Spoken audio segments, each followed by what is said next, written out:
Dude, I woke up at like fucking 6 a.m. I slept at 3 for some like like East Coast calls, and then I didn't go back to sleep. And my Airbnb checkouts at 12:30, which by the way, I got so catfished, bro. I'm like in the hood of Palo Alto, like East Palo Alto, and it's like 5 minutes from Stanford campus, but like, and the house is really nice. But when you enter the house, it's great. But right outside the house is like a bunch of stray cats, gang members, like murder capital of the Well, world. California's Keep tricky keep like the that, right? keep the lights off too. You know, you don't want them Yeah, looking in the windows. bro. My COO was actually barricaded the door last night. Let me see if I can find a picture. Oh my Before we They're trying sleep, to take less proprietary data. bro, before we sleep every night, we put a here we go. We put Oh a my chair gosh. behind the door. Dude, they're gonna snatch Uh, a lobby. This can't be happening. That's how it is in California though. You'll be jogging the nice beach and then you look to your left and someone's shooting heroin up their arm and they're gonna attack you. The So Floridians, they're like, yo, Yeah. dunking on it all. oh, you gotta dunk on Welcome to California. Cali. yeah. Well, I'm going to the city now, where I have a decent hotel, and I'll be staying there for like 7 more days. And then in the meantime, I'll find a like an apartment and office for the team here as well. And we're just gonna come out to SF full time now. Yeah. Let's go. You've been bulling out there. Oh, so you're gonna make the full transition to San Francisco. Yeah, I've already called up all the team members and everything. I think there might be a period where we could just, I don't know. We've gotten a lot of like the relationships built now with the labs, to the point where I might actually prefer New York because they're asking for a lot of like workflow, enterprise engineering, financial consulting, accounting data, and that I feel like is more in New York than in San Francisco. So I'm debating. Yeah.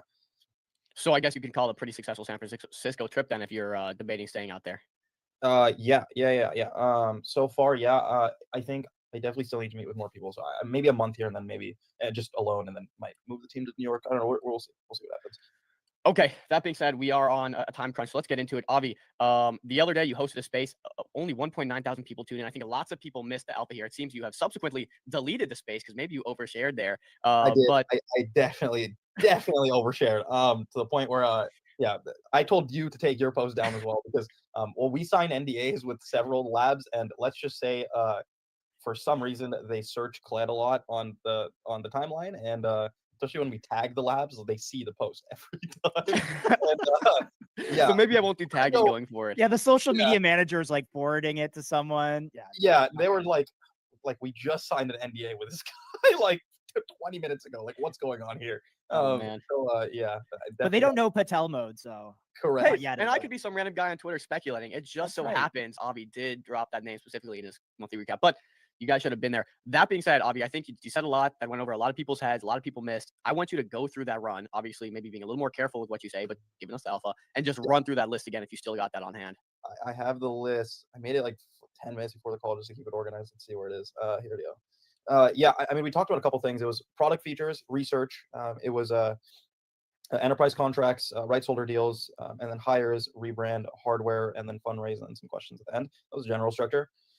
I can run down the product features itself. So CLED Special Tasks is coming out in version 2. That's like the biggest update ever, because we get to push out like random specialized tasks that have come from like a bunch of different companies. And you can't do that with the current app format because it's focused only on just upload random files. Whereas like you need to get very specific for some of these things. Really cool ones are like the Department of Transportation wants pictures of potholes around New York City, right? They want pictures of construction zones so they can figure out like zoning laws, basically. They want pictures of like any sort of like street malfunctions. Like there's a ton of issues that they want pictures of just from users, and that's not even for just like AI labeling. That's just simply for data collection. Advertising companies want pictures of where you ate last night. There's like tons and tons of cool things you can do with special tasks. That's really cool for us. CLED integrations, that's going to be out as well. Google Drive, Dropbox. We're sorting out the Netflix, Spotify, etc. linkage as well, and that's really important for like hedge fund data.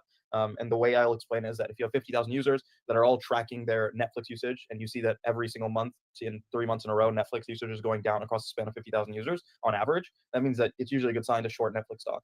So that there's like alpha you can get just through tracking app usage, and we can pay the users out for it, and we're the only positioned company to do that. No wait, yeah, go ahead if you have questions. Tell me if I'm getting this vibe right. It feels like when you started CLED, you kind of came in with an idea. Hey, there are a bunch of these AI labs that are getting sued for scraping and stealing data. We're going to come in and basically provide the only verifiable, licensable data to everyone. Now it seems like as you kind of made these relationships, pushed along, we've got things to spawn out of nowhere like Hades, like these special tasks. It just seems like the bubble of CLED is expanding. You know, you're outsourcing some work as well, or you're doing outsourcing work for other people. I'll take the hot take here. I actually think AI is maybe 10% of the data collection market here, like maybe a little bit less actually. To the point where Cled's business might like focus purely on collection for like large enterprises. I think it will have a lot of AI focus, but there's just so much like data that gets passed around illegally across the board to like insurance companies and big enterprises for research or whatever it is, that isn't paid out to users. That now we can like kind of take market share across everything for data collection. So yeah, it's definitely broadened. I'll say that. And like, how are you tackling these? Because you're iterating pretty quick on a lot of the stuff that seems to just pop up out of the blue. Well, special tasks is once you build the framework there, you're good for pretty much any data collection opportunity that comes your way. It's just about building classifiers. So like I have to identify that if a user takes a picture of a pothole, it's actually a pothole. And we also have to make it so that you can only take a picture on the spot and not upload from camera roll there. So there's like niche things that you have to do there. Like homework is another big one that we were asked for, like PhD homework data. So you have to build like a verify your college ID type thing to then verify that you're a student and actually can give the homework assignments. So there's like very niche things you have to do for each one of these. Yeah, that's like generally speaking what you have to do. It is a lot of iteration, a lot of things you have to build out. But once you've built like the backbone, which is just this like terminal to put these tasks onto, it's surprisingly not that difficult beyond building these like custom random things. I might be overstating it, but we at least have found a pretty good rhythm of it. Yeah. I want to let you run through this list because I know you have a long one here. But I remember you said, hey, we need to get to, was it 100 million, 300 million? I forget the exact number, assets. And if we can do that, we have one of these major image gen labs. 100 mil, yeah, 100 million assets. They want to, yeah, feel free to put up the chart or whatever. Yeah, yeah. Yeah, if I can find it. Yeah, the 100 million assets is the thing that they wanted. We still have to hit that. But in the process, look, we're doing everything in our power just to find a way to subsidize this cost to basically unlock the waitlist completely. We built out the no waitlist tech already, but when I remove the waitlist for this next update so that we can hit this 100 million assets and pay out of pocket to hit that, then we also want to make sure that we never have to bring the waitlist back again. And that means having like an infinite flow of like random contracts to help entertain the users to then get paid, right? The 100 million assets is a big focus in the next update and just images, but another big one is again all these random special tasks that are coming through. And we're evolving the business day by day. Like there's a lot happening on just the enterprise side beyond the app as well.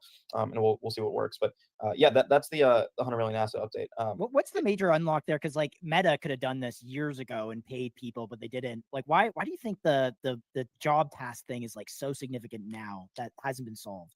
Yeah, like the special task terminal, you mean? Or special tasks. Yeah. Like, is it the tagging that you do and kind of like your pre-processing process? We do the tagging and everything, right? But I think it's a great question, or I think it's like a really tough question to answer on why any company that's really, really big and worth trillions of dollars hasn't done a specific thing. I think this is like a pretty steep project to tackle, and it is like a complete like shift in focus towards things. And simultaneously, every single big AI company, lab, enterprise has always had really bad reputation in data privacy, etc. And if Meta were to release a product, for example, tomorrow that said, hey, give us all your stuff, we don't know what we're going to do with it, and we're going to pay you maybe, that's going to look really bad for the company. They would never do that for that reason. Also, because we're not just selling to one lab, we can pay out users more than one company would ever be able to.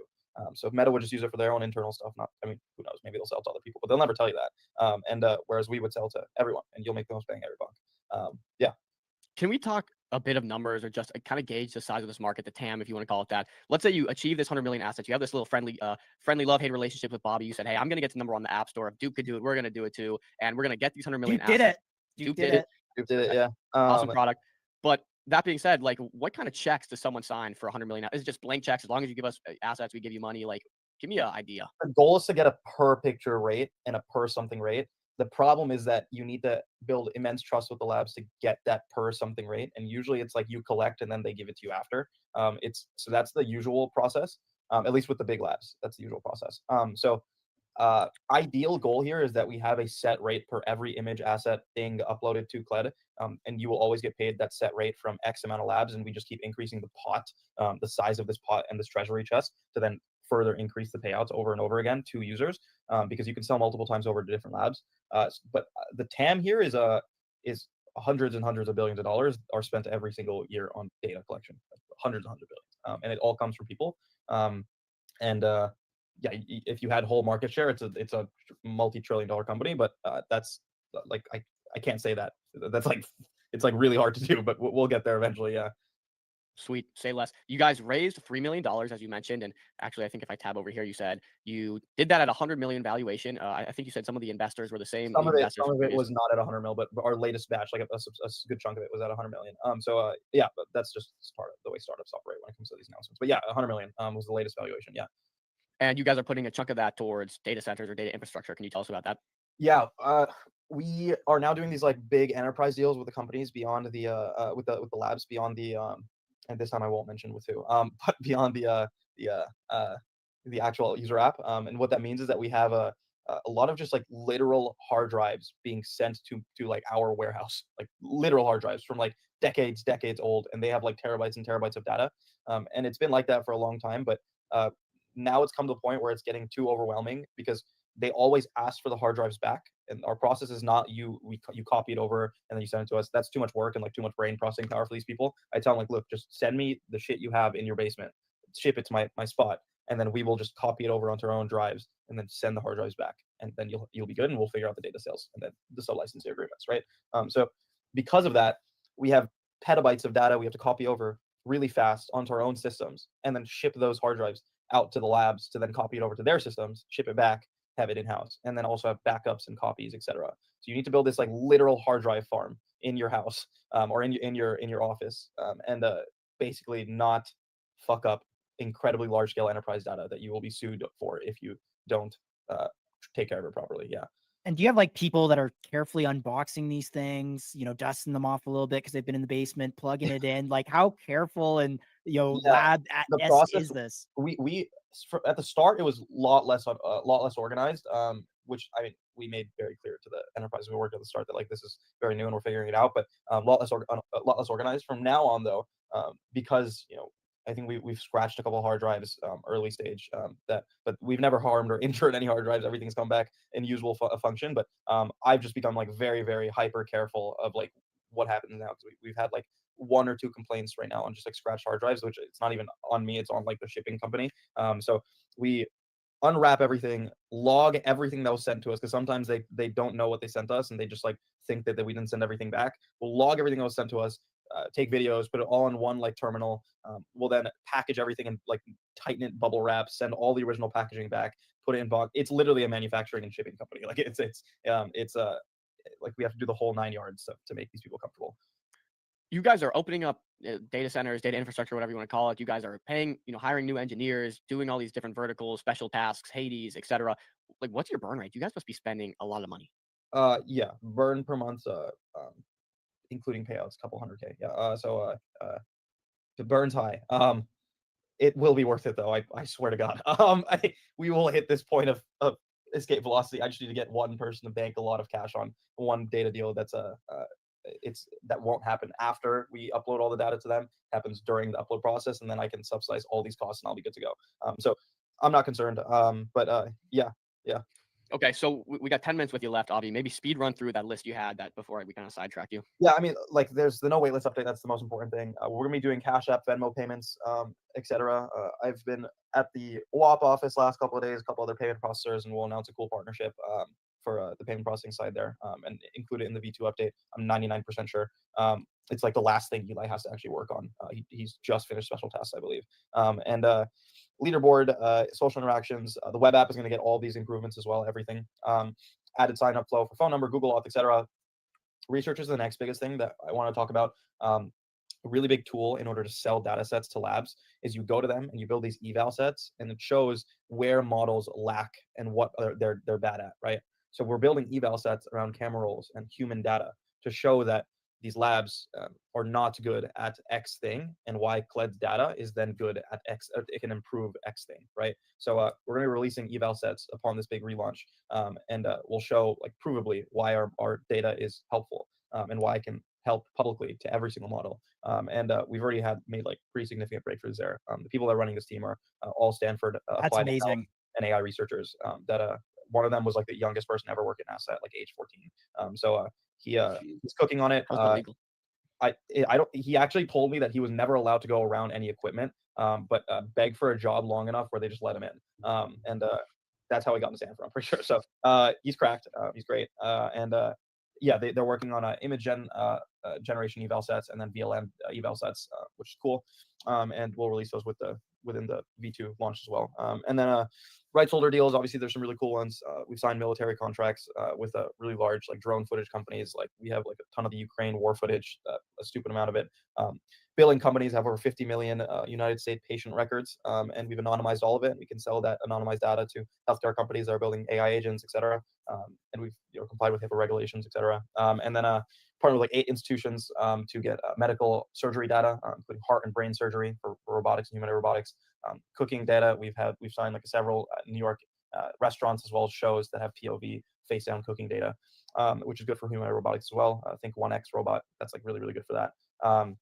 And then hires, obviously we've hired the Stanford researcher as well as 2 extra engineers to help out Eli. It's like tripled the speed of our engineering, which is great. And then the rebrand, which is really important. CLED has to look like a proper enterprise company worth $100 million, not a scrappy AI lab, even though I think the AI labs are raising at like billions of dollars valuations at this point. But we need to look like a proper enterprise company. So the site's going to reflect that soon. And we have videos being filmed with our rights holders and partners. And we've edited most of them already. I think there's only 2 left that show like users in Africa basically like feeding their family through CLED. Like a lot of these people are making like actual income off of this. And we have like people in like California who run like food stands that do the same. Shop mechanics, like there's like a ton of really cool videos we filmed with some of the users using the app.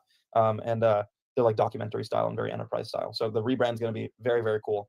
And it's gonna, the best way I can put this is add enough aura to make us like serious in front of the labs, and make us look like a serious enterprise company. So yeah. Good. You also mentioned something, and again, you can't probably name names, but you mentioned you were doing like outsourced work for some of these big subcontracting for the labeling companies, because the labeling companies have only 5 clients for the most part, being OpenAI, Anthropic, Google, etc. And that's like the entirety of their business, and they're worth billions and billions of dollars.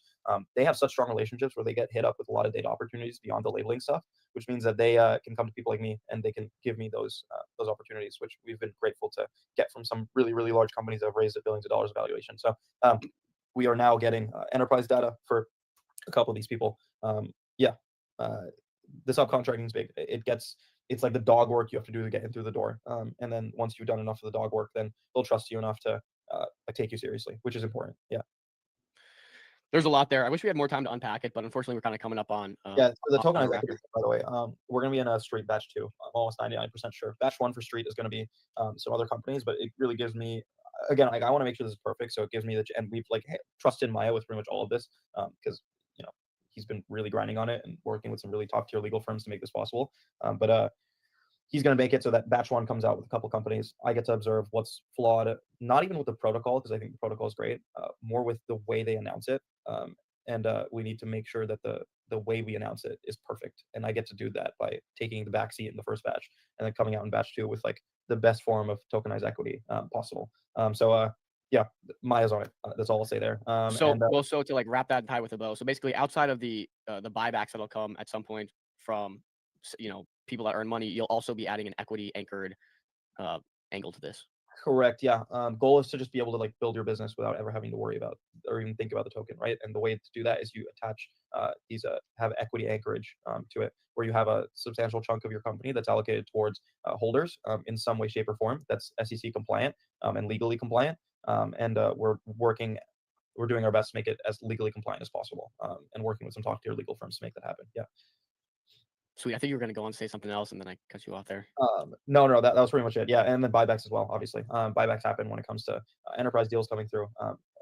Everyone wants to see like on a random Tuesday 2 mil get injected to the chart, so I'm doing my best there. Ideally, all this happens before like this next big update. I know the market is just It's a good time. I wake up to criminal shit on Telegram every single day. It's bad, bro. Yeah. Everyone actually is like pretty comfy in their CLED backs. I think we've held up pretty well, but for the most part, the rest of the market is yeah. Look. I guess when you do think about it, if you get some sort of equity anchorage or you get some sort of equity tie or claim on the business, whatever you want to call it, it doesn't really matter what the crypto markets do. You have a much longer time horizon rather than life cycle is bigger. Like it just mathematically it doesn't make sense once you have equity anchorage to be at a certain market cap, if that makes sense, right? As long as you're it doesn't mathematically make sense, right? Because if you have let's say secondaries for your company, and let's say I refuse to sell any secondaries, the only way to buy technical secondaries of your company is through token token anchorage. So you're going to have institutions that want secondaries buying token, which is like a really, really cool side effect of token anchorage. Yeah. And that's the math I'm doing here with Cled. I look at Cled at 20 million. You guys just finished a raise at 100 million. And so the math there is assuming that you're going to equity anchor 20% of Cled to equity. From our conversations, I feel like that's low. So I think just alone on speculation, I like Cled at 20 mil, but that's like the game that these traders can kind of play too. Correct. Yeah. Me and Maya have been exploring like milestone-based equity unlocks to like if you hit certain market caps, more and more equity is unlocked. But all of this is like games that now don't have to just be played by traders, but are going to be like of pretty cool interest to like VCs that I will just refuse to let have equity in my company through normal equity financing. And I'm just going to tell them all that you look, there's an open market tradable asset that has the same anchorage to equity here. If you want any part in my company, you have to market buy it. And I'm just going to tell them all the same exact thing and refuse them any entry into my equity round any other way. And they'll do fun stuff on the chart. We want an email screenshot of that as well, because I think that would go viral on X. Everyone knows that I have a pretty hostile relationship with venture capital. Very hostile with venture capital. That's how everyone discovered Patel mode. So correct. The way crash outs. Even before all this token stuff, I was posting screenshots of email.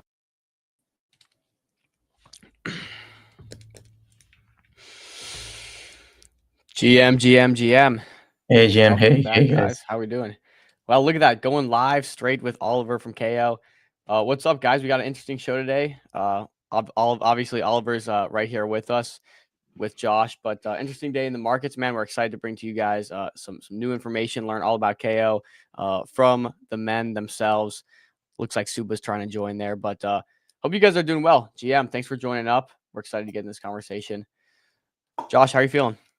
Good, man. It's yeah, I mean, these are the days that we keep streaming and keep building, and the market will do the market things, and that's it. But is it Olivier? Yeah, it's Olivier. Okay. It's in French. Yeah. En français. Okay. You got it. French or French Canadian? French actually. Yeah. Okay, French. Yeah. All right.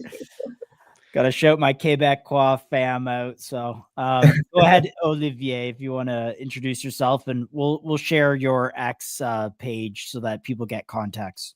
Awesome. Yeah, it's great to be here, guys. So I'm the CEO for KAYO. It's a tokenization platform that we have incubated between Laser Digital and Breven Award. I'm sure we'll go into the details here. I'm also the head of venture for Laser Digital. Given that's one of our most important portfolio company, I'm spending a lot of time on it.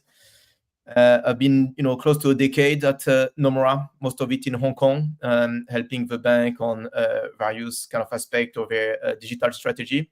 And that's Nomura, N-O. I think I've heard of it. How big? What's their AUM? Like, they're large. It's a very large. It's one of the largest bank in Japan. It's headquartered in Tokyo. Has 30,000 people in, I think, 50 countries or whatever. So it's a very large financial institution. And they fully backed this entity called Laser Digital, which is operating in crypto trading, asset management, venture, and incubation. And so that's where KAYO is, coming from, or part of it. And so I've been there, at Nomura for 10 years, helping the bank developing its strategy in the digital asset space. We're starting almost as a corporate VC, so we backed custody platform, exchange, various players in the infrastructure space. And then we launched Laser Digital, which then incubated this platform called KAYO. Wow. Interesting. I'm looking at your website here. It seems like, I see 108 million AUM. Maybe give us a better idea of just your background. Like, how did you get into such an institutional background? Clearly, there has to be some relationship building here to get these guys to tokenize. And I guess we'll get into what that looks like in a second, but maybe a little deeper on your background specifically. Yeah, sure. Look, for me, I've been, TradFi for a long time, but on a personal capacity, starting to look at crypto almost back in 2015, where we were at a meetup in Hong Kong and, started to look a bit more into details at Ethereum, Bitcoin, all those things that we should be thinking of as a traditional financial institution. but it was almost an impossible mountain to climb when you are part of a regulated financial institution operating in 40, 50 countries. Good luck trying to pitch, anything related to crypto. That's why we started as a corporate VC, so we could have a bit of learning curve, I want to say. So, as a VC, we were working closely with a portfolio company. We started in the custody space. And as we're getting some success and track record, we convinced the bank to back us.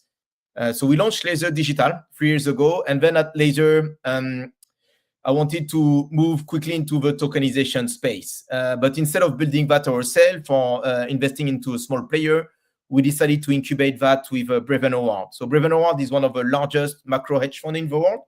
And they also operate Breven Howard Digital, which has significant AUM in crypto space. And both of us, we came together and launched Kayo. And the goal, from the vision we had from day one, is how to bring complex, hard to access products on chain. Because you can, and at scale. So you can get, and we all been in the space for a long time, you can tokenize art and wine and whatever, but this is hard to scale. I think it is interesting, but it's very hard to scale, and there is not a lot of liquidity for this market. So it's hard to convince institutions to move in that space if it's looking more like a one-off. And then you can tokenize bonds or equities, but for us, the view was that those are already relatively liquid instruments and relatively easy to access. Anybody with a interactive broker account can access equities, at least in developed market. So we thought, where can we add the most value based on the white space in the market and our own expertise? And we decided that funds is probably the right place for us to play. And in funds, we wanted to go into the more complex products. So of course, we have a money market fund because many clients want this. They want tokenized treasuries, and that's almost our kind of simple product. But then quickly we pivoted into or added more product. One is a hedge fund. So we're tokenizing a hedge fund. And if you want today, you and I, to access a hedge fund, it's almost impossible. You need $2 million in your private bank account at UBS or JP Morgan. And your relationship manager is going to offer that to you only if you're committing, sizable ticket, and very hard to get. So we said, let's tokenize that and make it easier for retail to access. We're not fully there on retail, and I explained that a bit more, but that's definitely where we want to go. But today, as little as $10,000, you can access the Breven Howard macro hedge fund. And that's, one of the most best performing hedge fund in the world for the last 2-3 decades. And then we added a private credit fund. The investment manager, there is a company called Hamilton Lane. It has close to $1 trillion of assets. So it's one of the leading players in the alternative space. We added also more like a crypto fund, which is a market neutral carry fund managed by Laser Digital. And we have 2 more funds in the pipeline. One is a very large fund managed by a sovereign wealth fund. So it will be one of the first sovereign fund that is going to come on chain. And the last one we're going to add or planning to add in the next couple of weeks is a Bitcoin yield fund managed by Laser Digital. So overall, we'll have 6 funds, very easy to access. And it's not just the accessibility that we're solving for. We're also going to enable utility for those. So the tokens can be used in various kind of borderland protocol, and you can get a loan on the back of this, which is also a feature that you can get in a private bank if you have a few millions on your bank account. But otherwise, it's almost impossible to get if you are kind of a retail. So yeah, that's the vision we had. We started to execute that in the last 2 years. Super excited, but yeah, we closed to 110 million AUM. We have soft commitment for the 2 funds I've mentioned for another 200 million. I think we have solid confidence on our pipeline for at least 500 million TBL in the coming kind of 3 months. So yeah, very excited. And who's mostly target on this? Is there like kind of fund of funds that are putting in checks to drive yield for their clients, or are you seeing individual retail users? I mean, the min ticket is 10K, but there's a ton of DeFi traders that have 100K, millions of dollars plus, who are not institutional background, but might look for something this, or is it those fund of funds that are looking for more strategy for their own clients? Yeah. So today, for various regulatory reasons, you need to onboard on the platform. So it tends to still limit a bit your kind of a DeFi trader who is not necessarily comfortable with going through a full onboarding process.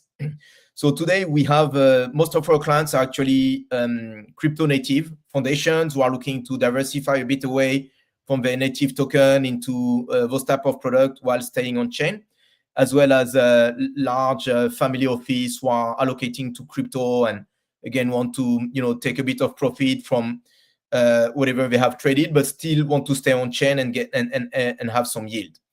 And sorry, you said the foundations that want to diversify from their native token. So do you get foundations that are selling their native token to raise capital for these types of strategies? For their treasury purpose, yeah. So if they need to have a bit of a treasury need, they sell, but they don't necessarily have to pay all of the bills straight away. So they want to still get a bit of yield. They go primarily in the money market fund. That's daily liquidity, very easy to come in and come out. Yeah. Some more kind of family office and other type of players are probably more into the hedge fund or the private credit fund. So it depends all on the type of liquidity needs that you have. A laser carry fund, this one is a bit more focusing on yield, and a number of fund of funds are starting to look at that to allocate into this. That has generated, I think, close to 15-16% APY in the last kind of a couple of months. So it's an attractive product if you want to get some yield. But yeah, as we are kind of building and developing partnership, we're defining a bit more regulatory stack. So we think in a first quarter next year we should be able to offer the retail product. And what it's going to enable is then from retail on a non-KYC basis, the ability to access some kind of wrapper that will provide you exposure to the tokenized treasuries, private credits, and then the laser digital carry fund. And we think that's going to be very exciting for people in retail, because then you get access to some yield. Those tokens will be available over time in Borrowland platform like Aave Horizon or Camino. And then you can get collateral, potentially run looping strategies or just use that as a way to get some cash out. So that's the whole goal. And again, we designed Kayo at the beginning from the day one to be a platform that can really be composable with DeFi. Because if you tokenize, it's great. You provide accessibility to products that are maybe hard to access and reduce maybe the cost and the entry point. But for us, it's very important that when you tokenize, we have embedded all of the compliance aspect of the funds into the smart contract. So then this allows you to go into DeFi protocol while still maintaining some regulatory kind of audit trail. And therefore you can get the margin loan, you can get the Borrowland feature of any kind of DeFi platform. And that is very key because if you don't enable that composability, I think you're going to limit a lot the ability for people to see the benefits of such tokenized funds. So maybe in your opinion, what are some of the biggest unlocks, I guess, that come from tokenizing funds and bringing things on chain? You mentioned certain DeFi yield loops, along with just having the ability to invest, without going through a broker or some sort of difficult process. In your words, maybe what do you think the biggest benefits are for bringing something like this on chain? Where does the unlock come from? Today, I think it's really accessibility. So for anybody to access a hedge fund, a private credit fund is hard. You don't get it on Interactive Broker that easily, or your local broker may not provide you this. And we are, because of our very institutional background, very selective in which funds we're going to tokenize. So it's not going to be any fund manager who can come onto Kayo and decide to tokenize. We're going to run a selective process to make sure that we try to bring some of the best funds onto the Kayo platform. So we do our due diligence to make sure that those are kind of a credible, regulated investment manager, that they run strategies that has been operating for some time. There is sufficient AUM, so you have liquidity on those underlying strategies. So that's the first step. We are providing a bit of a gating, but then still individuals who are looking to access those funds may not find that very easily if they don't have this tokenized kind of a platform available for them. So I think really the first feature is the accessibility. And then, the second one is going to be the ability to use the tokens representing those funds into a Broadland platform. Today, again, if you're not in a private bank, it's going to be hard to get, in TradFi terms, a Lombard loan on the back of those, sense a margin loan on the back of those assets. Here, by benefiting from what exists in DeFi today, you can get that and get 50, 60% LTV loan on the back of your treasury money market fund, maybe slightly lower if it's a private credit fund or hedge fund, but then that's features set by the Broadland platform themselves. So I think it's really accessibility and then composability, unlocking the features of various DeFi Broadland platform. That's really what we're trying to unlock here. I think over time, what's going to happen is and that's where the growth of the market will come from, I think, is that with all the regulation supporting stablecoin, you're going to have so many players coming on chain with digital dollars. And some of them will go into pure crypto, and but not everybody will be comfortable buying alts or memcoin. Some of those players will want to stay on chain, but at the same time get exposure to high quality product. And that's where I think you're going to have this very positive circle loop where more dollar come on chain. They need to find high quality asset to buy. And that's where the Kayo platform will provide them this kind of supply, in a sense, where you're going to have this high quality product accessible directly on chain. And so with that this circle, then you can get more managers excited. They are going to want to tokenize. And so, from 4 funds, we're going to 6 in the short term. We're going to see probably 15, 20 in the next 12 months on our platform. But like I say, high quality funds only from reputable manager. And that's going to be also a calling card here. This is great because there's a lot of people in crypto who have done quite well and just have not had professional managers manage their money. And so they keep looping it into perps and stuff like that. And then eventually they just blow up. And they have definitely the size that would meet some of these minimums. And then to have that also be composable in a way so they can still do stuff on chain, I think is super cool. This is a really great product.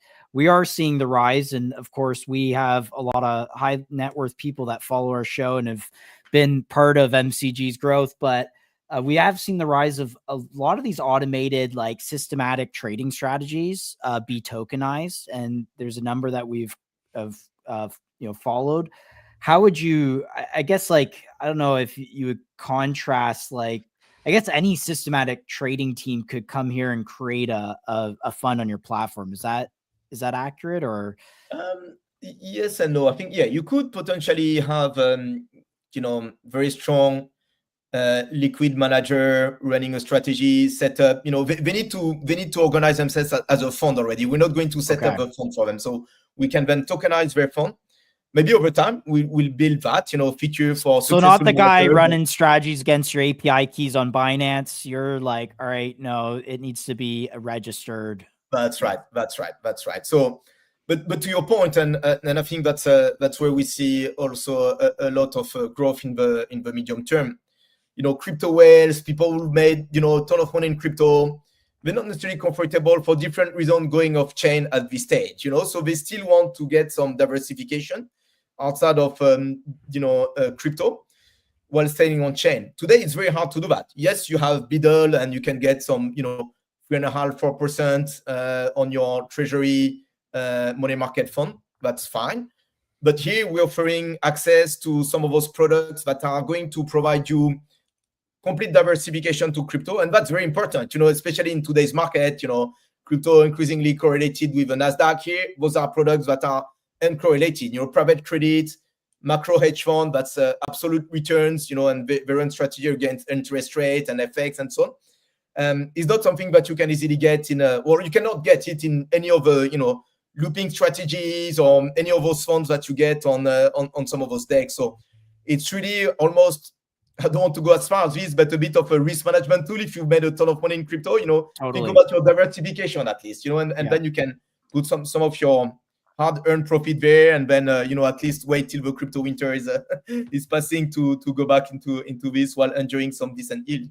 Yeah, can I just walk through what the user experience is like for someone depositing? So am I, going through, and I know Dom went through the kind of like pre-screen, maybe accredited investor check.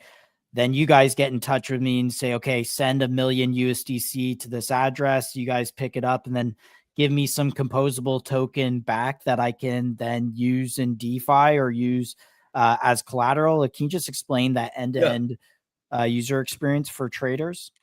Yeah, absolutely. So first you go onto the platform. I think for, again, different reason, you need to send us an email and say you're interested. Then we send you the link for the onboarding. You onboard, so that is not yet the most seamless process. If I'm honest, we need to do a better job there, but we have regulatory constraints. So you need to provide us, some information, proof of address, and so on. That's why it still is, a higher bar compared to, retail. But once you've onboarded, that's taking, maybe a day or two.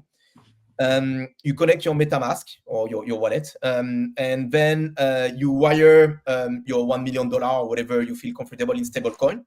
And then you have a list right now of the 4 funds that are available on the platform, and you subscribe. You say, I want, to put, 500,000 in the cash product, 200K in that one, 100 here and 100 here.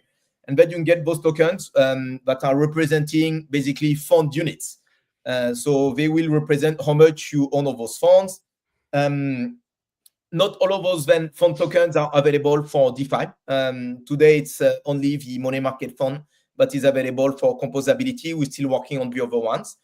So then that token will be available on, Aave Horizon is the platform we're working with, trying to launch this relatively soon. And then you can start to use it and extract, some loan on the back of this one. And then let's say after a month or so, you want to redeem. So you come back onto the platform, reconnect your MetaMask and say, I want to redeem. And then you get back in stablecoin your, whatever has been generated. So if it's the money market fund, typically you'll get about your principal plus, 3.5-4% annualized. If it's the hedge fund, it may have had a bit of volatility, so it's not guaranteed return. And same on the credit fund and the laser carry fund.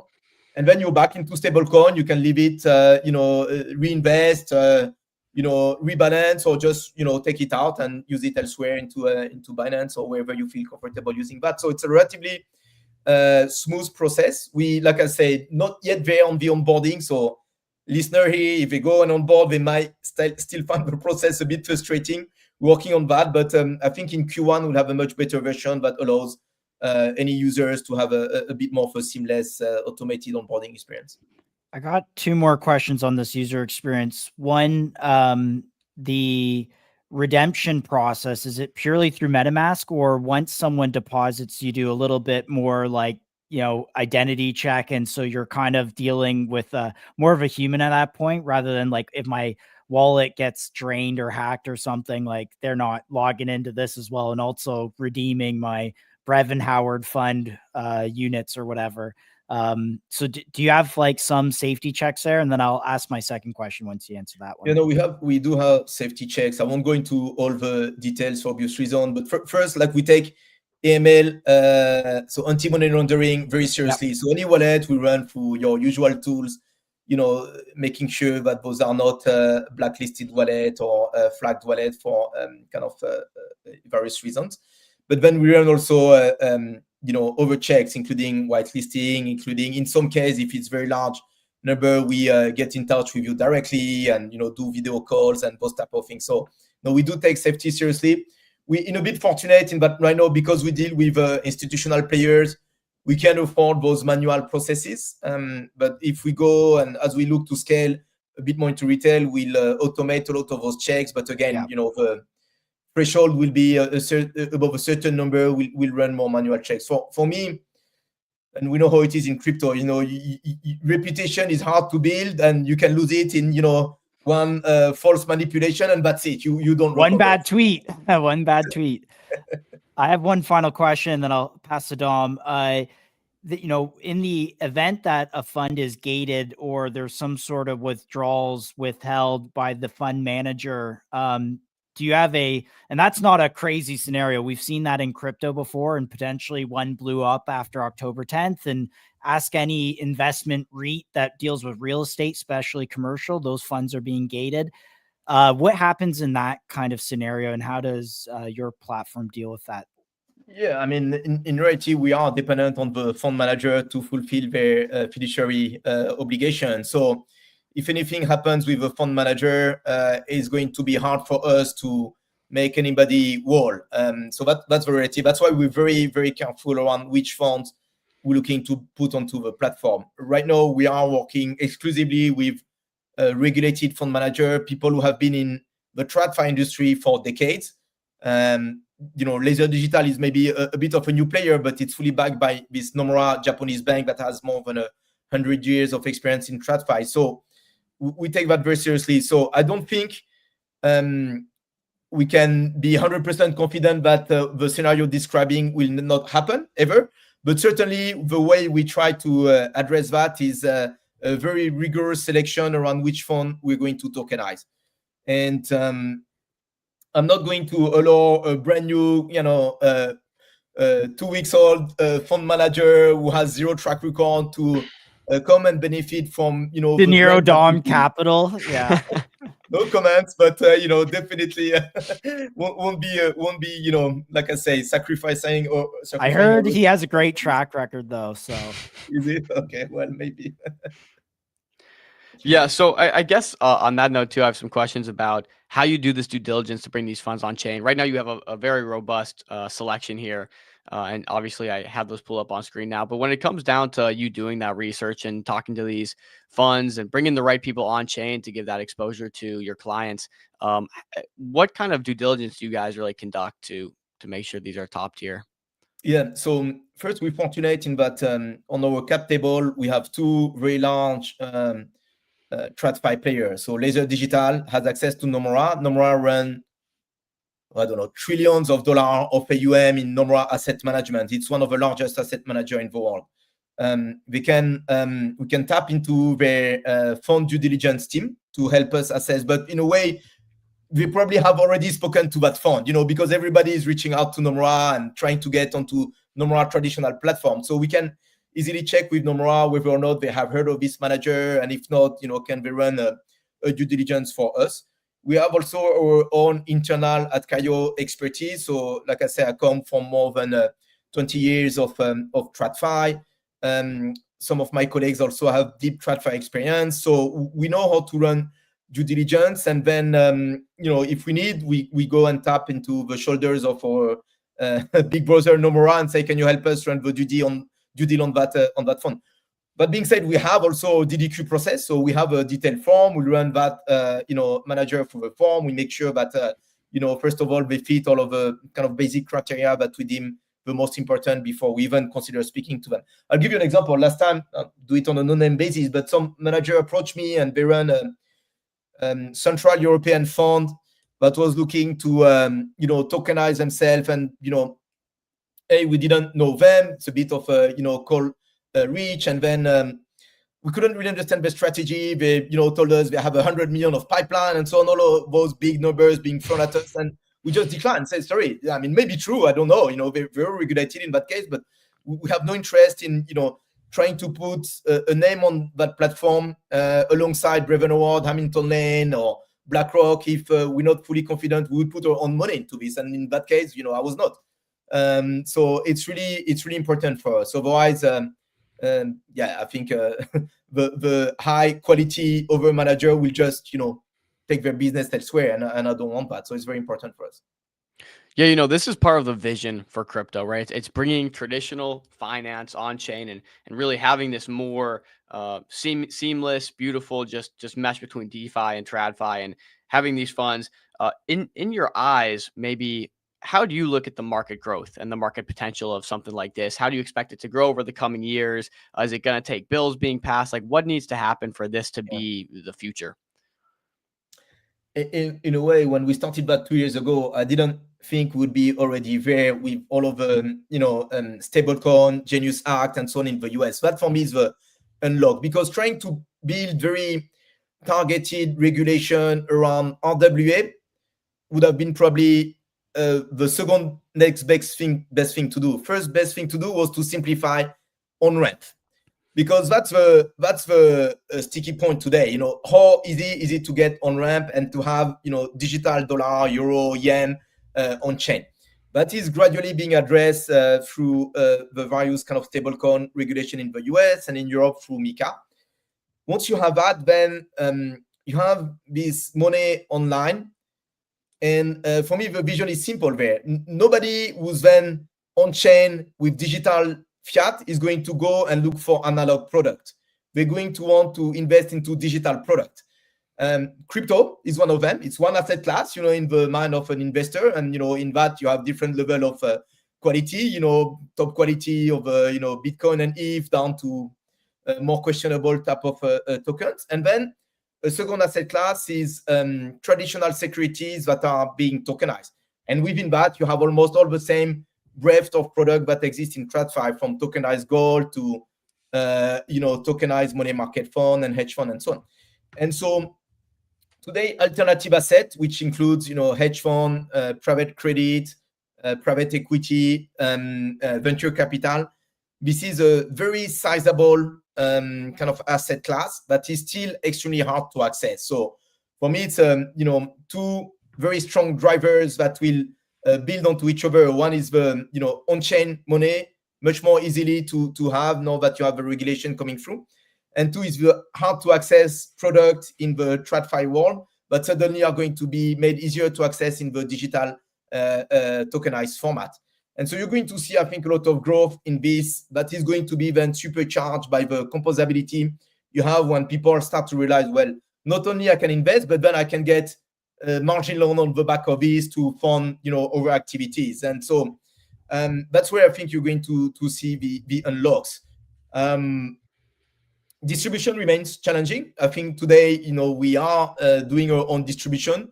We have a couple of, biz dev guys who are coding people in crypto and family office and so on.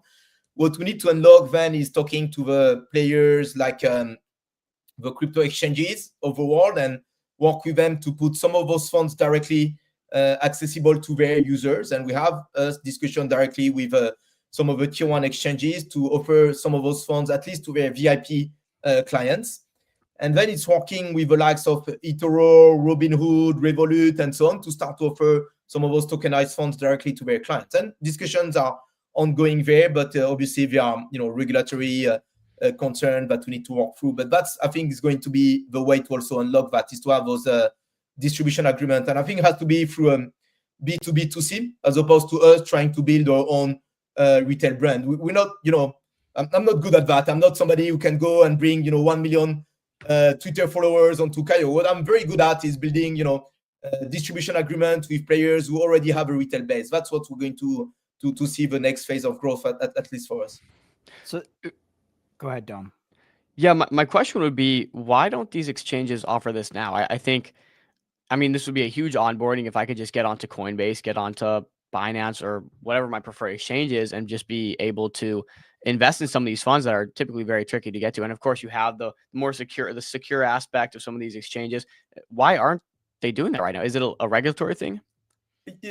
Partially regulatory, but that I think is being worked through. I think it has also been, at least up till recently, a bit of maybe lack of demand from their users. You know how it is in crypto. If you don't see a path to make 10x, why would I buy this token? And so none of those funds are going to offer you a 10x return, not even a 2x return. In reality, you're happy if you get 10% annual yield on the private credit fund, a bit more on the hedge fund, obviously, but 20, 30, 40%. But anything above that will be a very unusual kind of standard tier. So many of the people still on the exchange are looking for these extremely quick returns.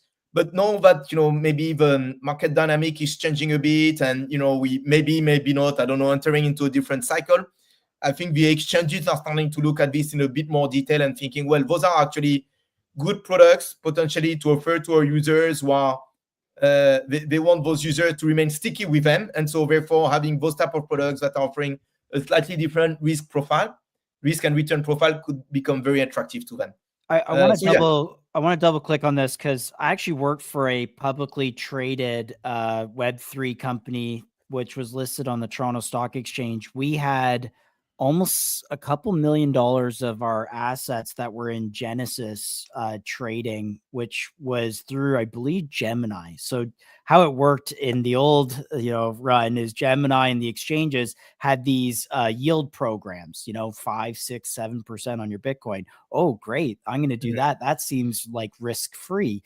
So they put their Bitcoin in those. What they didn't realize, and I don't even know if this was disclosed to the end user, is that they were using, firms like Genesis and XBTO, which was sponsoring Inter Miami. And they were running all sorts of different strategies that basically built up a ton of leverage in the system. And that's what caused the end of the 2021, 2022 run.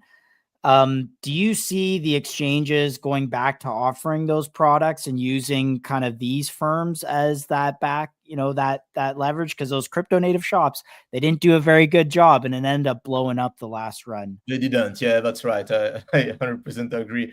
Look, I was dealing with claims processes for a year with Genesis, and we had like a ridiculous amount of SOL in there, and it was brutal. Yeah.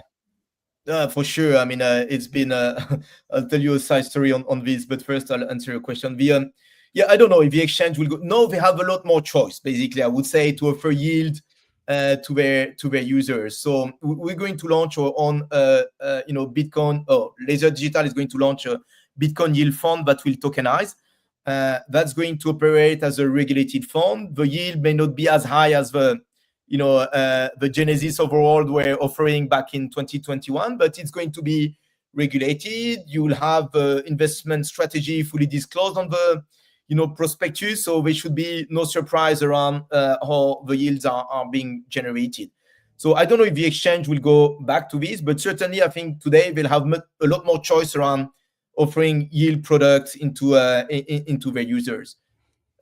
Just to come back on your FTX and Genesis and so on, we're working with I was at Nomura at the time. We were working directly at the board level in Tokyo to pitch Laser Digital, and it's got approved. I think probably maybe 1 or 2 months before FTX blew up. If that would have been FTX blew up maybe at the same time, I don't think the board of the bank would have been comfortable, and rightly so. It's like, well, what's happening? So we're a bit fortunate on timing, but also we're a bit fortunate around this happening later, because suddenly we're able to tap into a ton of talent in a much easier way than it would have been if we had to build in a complete bull market. So that was for us an interesting event as well. Can I ask who else you see doing this right now? Obviously, you guys have been building this out for 2 years. Your goal should be, if this really becomes adopted and people come on chain for everyday finance, how are you guys gonna be able to corner that market and just have broader exposure to that? What does competition look like, and how are you guys really positioning now to capture the bulk of what's to come? Yeah, I mean, we're good guys out there. So we're building with slightly different kind of technical features and approach. So Securitize was one of the first mover in the space. I would say, they build a very good, Web2 platform with a bit of blockchain on it. Nothing wrong with that, but they were almost too early, and they didn't necessarily think about DeFi composability the same way we did, because they launched that maybe I want to say 5 years ago, maybe, or something like that. So, but they are probably the main guys out there in terms of TVL. You have also a company like Ondo, who is doing, very well, and they focus primarily on the US Treasuries, whereas we are building a platform that can tokenize any type of fund. Those guys have had up to now, I think, a focus primarily on Treasuries. And then you have smaller players that are coming out there. The way we differentiate ourselves, I think, for us is twofold. One, we've taken a very crypto native approach to the technical aspect of it, and enabling the composability in DeFi, making sure that anything we tokenize can be made available for Web3 users on chain. But then we're doing that in a very, I want to say, a TradFi DNA, just because of our background and who we have on our cap table, we're not going to take any shortcut when it comes to regulation, reputation, like I say, onboarding of the fund. So it's a bit of that, best of both worlds, quite hybrid approach where we take the good things of TradFi, which I think is around making sure you do things in a certain way that prevents some of the reputation blow-ups, but then we build that in a Web3 way so that we enable the composability and the DeFi accessibility. That's how I think we're going to differentiate ourselves against all of the guys out there. Good. Josh, I think you wanted to get into the bit of the token here. You guys are launching a token at some point, is that right? Yeah, look, no doubt. We are, like I said, we have a TradFi DNA, but we're crypto native at heart. For me, the token is a no-brainer. You want to have a token for different reasons. One is, we want to make this accessible to our community, and the token is, so far the best way to do that. To have a token and make this available for people to come in and buy and invest in. And what does the token represent? Is it equity in Kaio, or is it just, what aspect do you see the token playing a role in? It's for us, the equity ultimately is not where the value is. So the token is going to be a governance token that will generate revenue through clipping the management fee as a protocol fee almost from the funds that Kaio will manage.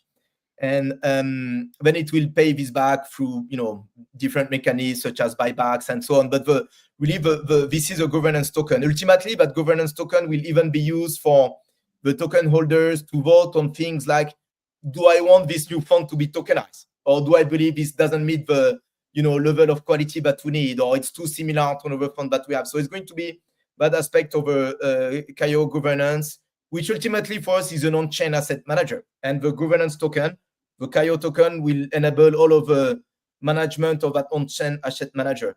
But so it will generate revenue through clipping management fees from the funds that are being managed. And it will enable then the ability for the token holders to initially, for the people who invest in the fund to initially get a bit more extra return. So we may incentivize the investors who are coming in, and let's say the first 100 million of the next fund that we launch, it may pay, it may generate a yield of 5-6%. We may top up that yield with extra Kaio token for the first 100 million AUM or something along those lines. So for us, it's also a currency or an incentive mechanism to drive more AUM and to sign distribution agreement. And if you don't have the token, I think it's harder to do some of those kind of partnership with large distributors or incentivize some of the returns initially on the platform. Okay, and sorry, just your revenue model. Sorry, Dom, I don't know if you're going to ask this but are you taking? Next question. Are you taking some number of bips or percentages off the management fee, and then do you get a portion of, like, I don't know, any carry, or is that maybe that's just VC fund specific and it's just a management fee? Can you just talk about how Kaio makes money for its token holders and yourselves? Yeah, so it's management fee only. We don't take carry, we don't take performance fee. That makes the model a bit too complex. So we take a portion of the management fee as a protocol fee, we call it, and then that's available for the token holders and for Kaio as a kind of a revenue source. The goal is, over time, I think those management fee will compress gradually as more and more people are coming online. Right now, it's relatively similar to what you would see in TradFi all in. But I think over time you'll start to see a bit more compression on those fees, and that's what we want. We're much more after the scale and higher AUM at tighter fee, as opposed to try to manage on a almost extracting fee level. So we don't take any cut of a performance fee, but again, the fund at least that we manage don't necessarily have this type of model as well. That's how we make money basically. Nice, to make sense. On the screen here, I'm looking at you guys are using Risk for their ZK VMs here. Obviously, crypto has, I guess you could call it, the issue of everything being pretty transparent on chain. How do you and not everyone wants to show how much they're putting into a fund, what the numbers are, who they are, etc. How are you guys using zero knowledge proofs and ZKVM here to enable a better privacy aspect for on-chain finance? Yeah, I mean, as you said, nobody really wants to for people to have visibility on what they invest in and so on. But what we use it more is for the compliance aspect of it. So it's we run the compliance, we onboard clients, and then when we make those tokens available into Borderland protocol, we don't want to share. And if those Borderland protocol are whitelisted, we don't want to share here any information about our end clients. So we use the ZK approach to make sure that we can confirm that those have passed our kind of KYC checks and due diligence checks. So it's not necessarily yet used for things like making the information less visible around how much has been invested and so on, because in reality it's not that accessible today, but it's more to use it for compliance checks and making sure that we don't need to send all of the confidential information of our investors into the blockchain, but just sending the flag that says they have passed our KYC. Got you. A little fun question. A while ago, you mentioned, you have 6 funds coming on, and I guess my question to you is, which strategies are you most excited for right now in this market? Which funds are you maybe most excited for to come on board? That's a good question. Right now, I would say, given the market condition we're in, I'm personally trying to be a bit uncorrelated to crypto. So I would look at things like the, either you're completely risk off and you go into the money market fund that's, backed by US Treasuries and, it's run by BlackRock, as little risk as one can find here. But the one I like is the private credit fund. It's been running for close to a decade. It's managed by Hamilton Lane. It's real world credit, so nothing to do with crypto. It's not getting yield from any kind of staking layer 2 and so on. So it's real world credit. They have 8 to 9% annual yield, completely uncorrelated. I like this a lot because at least in this current cycle, I want to be relatively uncorrelated. And I think equity seems overvalued. Crypto is correlated to equity. Yes, you may have rates coming down, and then everybody will move risk on again. But I would say private credit is not necessarily a bad place to be. That's my personal view, not investment advice. I'm not in a capacity to do that. But from the funds that we have, that's one that I found relatively attractive in today's market. I love it. No, I think that was a really interesting point there, because I know personally myself, I'm in that same boat where maybe as much as I can diversify away from crypto and, like you said, some maybe overvalued equities, it seems like a nice alternative. That being said, when's TGE? Are there any plans on TGE for the token? What are you guys moving forward with that?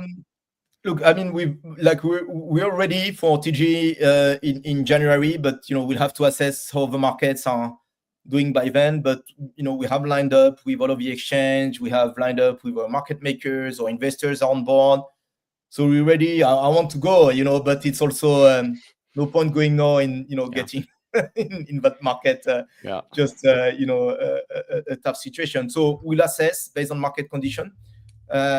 We're going to target Q1 next year though, because I think at some point you just have to decide and go there, and hoping that crypto at some point will start to discern a bit more between high quality project and the rest. We strongly believe we are one of the highest quality RWA platform out there, based on the progress we've made to date, or investor base, the type of managers that we have been able to work with and tokenize. And so hopefully, crypto investors will gradually make the difference between high quality project and other ones. But also think RWA is going to be the narrative for 2026. 25 was maybe stablecoin, 26 I think is going to be RWA. And like I say, it follows that logic of on-chain money needs a digital product, doesn't need analog product to invest in. And so that's where I think RWA come into play. Awesome. Well, I think any final thought, we could probably wrap there if you have any final thoughts you want to add. And if you're listening to MCG and you're one of our regulars and you're thinking of putting money into Olivier's Kaio, hit us up. We want to let Olivier know that you came from MCG. So yeah, it's exciting stuff. And, Olivier, I would also, I think, tend to agree. I think RWAs are kind of inevitable. I think bringing finance on chain is, definitely something we want to position for and look forward to. And so I think this was like a well-timed conversation. And I think I can agree with you on the aspect of right now we're seeing those stable coins really take heed. And I think that's kind of step one in just adoption and bringing capital on chain. So awesome. There's Crypto Cuba. I don't know if you're familiar with like MetaDAO and some of the other launch pads that are more native. Have you thought about a more native route? We have looked at that a lot. We haven't fully decided whether or not we do that. It's a fine balance, like we want to definitely encourage the community, and therefore kind of one of those launch platform could be the right way to do it. But at the same time, we want to make sure that we have a launch that doesn't have too much down sell pressure on day one. And that sometimes is the issue with some of those kind of platforms. So we're really going to try to calibrate that in the right way. I want to really find a way to work with the community, build our community, which is a bit small today, and doing a better job at that. So we will consider, I think, but we need to spend a lot more time analyzing the pros and cons of that. I mean, you saw recently if you want intros, we're happy to make introductions. I mean, Our show is sponsored by Meteora and MetaDAO. I mean, go check out Avicii and some of those launches. They've been incredibly successful, as well as Launch on Soar is another platform that's been extremely successful at.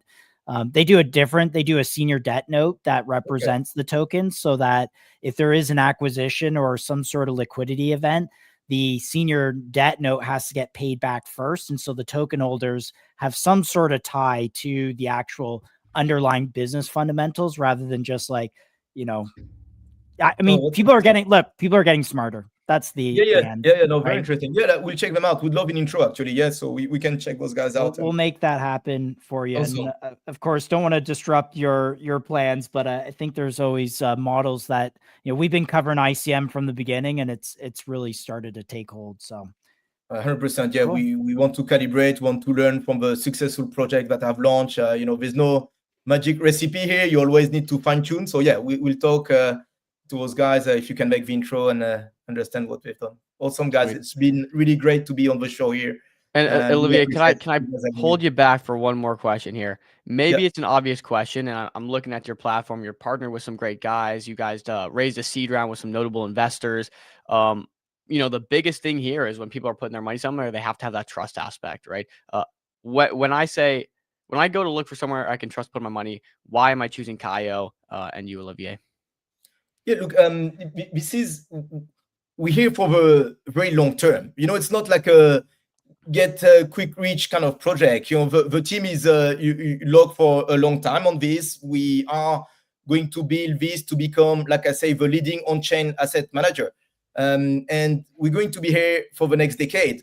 We want to build something that makes sense over the very long term, as opposed to launch quick and try to generate a quick buck for us and then run away onto the beach. So and you see the people on the team, most of us are coming from maybe a TradFi background. It's not necessarily mean that it's good. I'm just saying that it's not necessarily people who are used to the crypto scheme where you launch something very quickly, try to make a ton of money on the back of your initial investors and then run away. So we're here for the long term. Our investors are, very reputable institution. Again, they have no interest in impacting their reputation for a quick 2x return. They want to build something for the very long term. So I think that's how people here should get confidence. It's our investors, it's the team, and it's the fact that we're going to try to be the leading player over the next decade. So that tells you that I have no recipe for success and things will happen, but that's what we want to hold our standards to, is making sure we're going to build for the long term. I love it. This is fascinating. Best of luck to you. I think you are in directionally extremely correct. So I'm excited to watch how you guys develop from here. So thanks for coming on. Thanks, Don. Thank you, guys. See you, Olivier. See you, Olivier. Take care. Cool, man. That was that's cool. Yeah, this is a product that's been needed. I mean, people have made lots of money in crypto and then just lost it because they just, Yeah. make No, stupid it's decisions. and I think now is the right time. I don't know if you would have asked me in 2020, I don't think there was a shot that I would have said like this is the right market for this. But now, in 2025, going into 2026, Hey, I know some people with multi M's of ETH, different digital assets that should have took some chips off the table and did something like this. So Look, at some point, as a smart investor, you have to realize if you are fortunate enough to be one of the lucky ones that makes it in crypto, you make $1 million, couple $1 million. At some point, you have to think about diversification options, right? Because you can yield 6 figures a year depending on where you put that and how you do it, and if you're wise about your investments. And I think this is an option not only for a lot of on-chain people, but just a lot of people in general who want to use those DeFi optionality, like looping their money around and borrowing against it and using it elsewhere. So pretty cool stuff. Great conversation. Pepe, I'm one of those. Well, let's run you back up, buddy. Let's run you back up. Yeah. I mean, look, don't gamble it on perps, guys. I mean, we saw James win. He had up $80 million at one point. He had $30 million. Like, give it to Brevin Hauer, who's going to earn 16% per year on 30 mil. And literally, you're just going to be eating 3-4 mil in income a year. Like, what are you? Go live in wherever on some beach and be comfortable. Like, those are the kind of generational fumbles that will make people very, very depressed. Yeah, I would say there's really pretty much no such thing as passive income until you have at least an M or maybe upwards of it, depending on where you live, of course. But yeah, I have so many people I talk to in crypto and good friends of mine who, like, they cash out all this money and they have no idea what to do with it. But like, if there was an on-chain alternative where it was safe, secure, trusted, and yielding 8, 10, 12, 15% a yield a year APY, I do think that would be a good option for many. So nonetheless, cool. And like, directionally, I really do hope we get there. I'm pretty hopeful that we do. So yeah, we want to have nice things in crypto. This is at least one of them. So cool. I want to run through some charts and some thoughts. I don't know if you had anything teed up after this. That I don't. Other than, like, again, I've been off for the entire weekend. Josh knows, but I was celebrating a birthday, and so I just haven't really been on crypto Twitter much. But I do know Street put out some tweets recently. I think they're getting close, which maybe we can review. We got 30 minutes till they come on, but maybe we can review. Maybe we just go through Twitter here and do a little sentiment check. I have maybe we end on Street, but I do have some ahead of that we wanted to highlight for our asset dash fans here. We have a couple tweets from Moby that we can pull up here. So I'm just going to do that. All right. So for our asset dash friends, here we go. I'm going to pull this up for you guys. All right. Add to screen. Okay. So trade anything on chain with Moby app, from S&P to Robinhood stock. You can build a diversified portfolio of RWAs on Solana right now. So I don't know the exact announcement here. This is probably just the X stock tickers, but again, kind of seeing that crossover. And then there was one other that Moby had. Did they get the Solana follow? Oh yeah, look at that. There you go. You know what? I feel like that's long overdue. How did Solana not follow Moby when they were like months ago, dude? They were like one of the leading voices, I feel like, on Twitter, especially during the meme coin saga. Yeah. But there you go. You'd love to see it. Is that Greg? That is Greg. I don't know who she is, but she's right between Solana and Greg. So she's someone. She's someone. Yeah. So go download the Moby app. If you, I know Pepe has been using it. I hit the Moby airdrop. My fiance is about hit it as well. Oh, you're trading with your fiance. Yeah, that's fire. Yo, let's go. Hey, if you don't have a life partner that's aligned with your values and goals around finance, like, Find a new life partner. That's actually awesome. There are a lot of people struggling to hit that bar. So the fact that you're able to do it and she's able to do it, man, you guys are crushing. Love to hear it. Do you want to tee up Virus real quick? Because this thing is running right now. And Virus? we talked about it yesterday on stream. There are a few that are running. Yeah, let's look in some charts. We'll do some macro. Wow, it's up 41%. I guess this is on the jail.fund news. Let me share this screen. Yeah, let's see. I did take this yesterday. So guys, if you're on stream, microcap gem show, quick tip, if you want to search MCG, our old handle is at microcap gem show. You got to search that and it will pop up. I did tweet this October 27th. I swear I tweeted it yesterday, but I'll check. Dom, I'll add you to the screen here. Sweet. Yeah. So it looks like we got a nice little pop here on Virus. As you can see, we remember they had, and I'll just go through the history of this chart here. Obviously, Ragebound for a while, started really jumping leading up to game release. They released their weed game, incredibly successful. You know, they made $3.5 million, I want to say, just on signups alone, not including transaction fees. And then obviously basically gave back that entire move. So came down here. We knew they had $1 million, 800,000, I guess, to go towards buybacks. 2 million went to the winner, which, by the way, like, I didn't see much content on. I feel like winner got $1 million or 2 million, whatever it was, and just kind of like disappeared, bro. So 300K. Oh, it was 300K he got. Yeah. But geez, totally agree. By the way, should have done a video at least, like talking about it.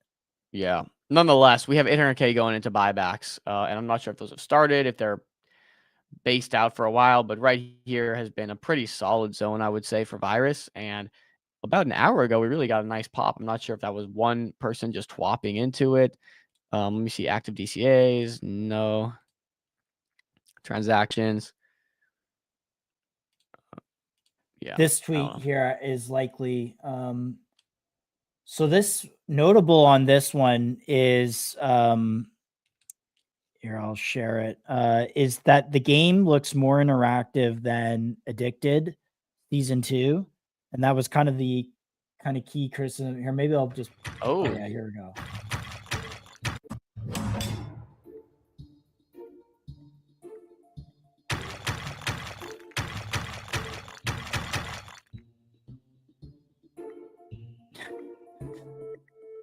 Digging out with a spoon. Wait a minute. Okay. My critique yesterday was this exact same thing. I didn't like how they conducted the weed game. It was basically all just mental gymnastics, and it was 1 minute of interaction per day, and you were done. Again, though, in the trailer leading up to weed, it also showed gameplay of another game, which kind of led me to believe that's how what we're gonna do. But what does the caption look like for this? But that does look pretty cool. I'm not gonna lie. Yeah, let's cover this. New hyper-speculative prison life simulator. Biggest game was Addicted in the first few days. 2 million views, 50 million trading volume, 200K packs sold. All right. We found what the market actually wanted. Hyper financialized sim game. So they're kind of like one of these only shops. I mean, you kind of have two games. You have games that are really good gameplay, and then you have games that are just like the game is the speculation, and they're pretty good at the game is the speculation part. Okay. What's more unhinged than growing weed on chain? Oh, interesting. This is being named again. So there was an Addicted, the weed token. I don't know if this is still going to be in play for this one, but if you remember, they had burned like 60 or 70% of the weed supply because you had to use it for packs. So you have a super burn supply. And I'm just going to toggle to Dom here. Do you have it? Yeah, look, so there's a pop on weed.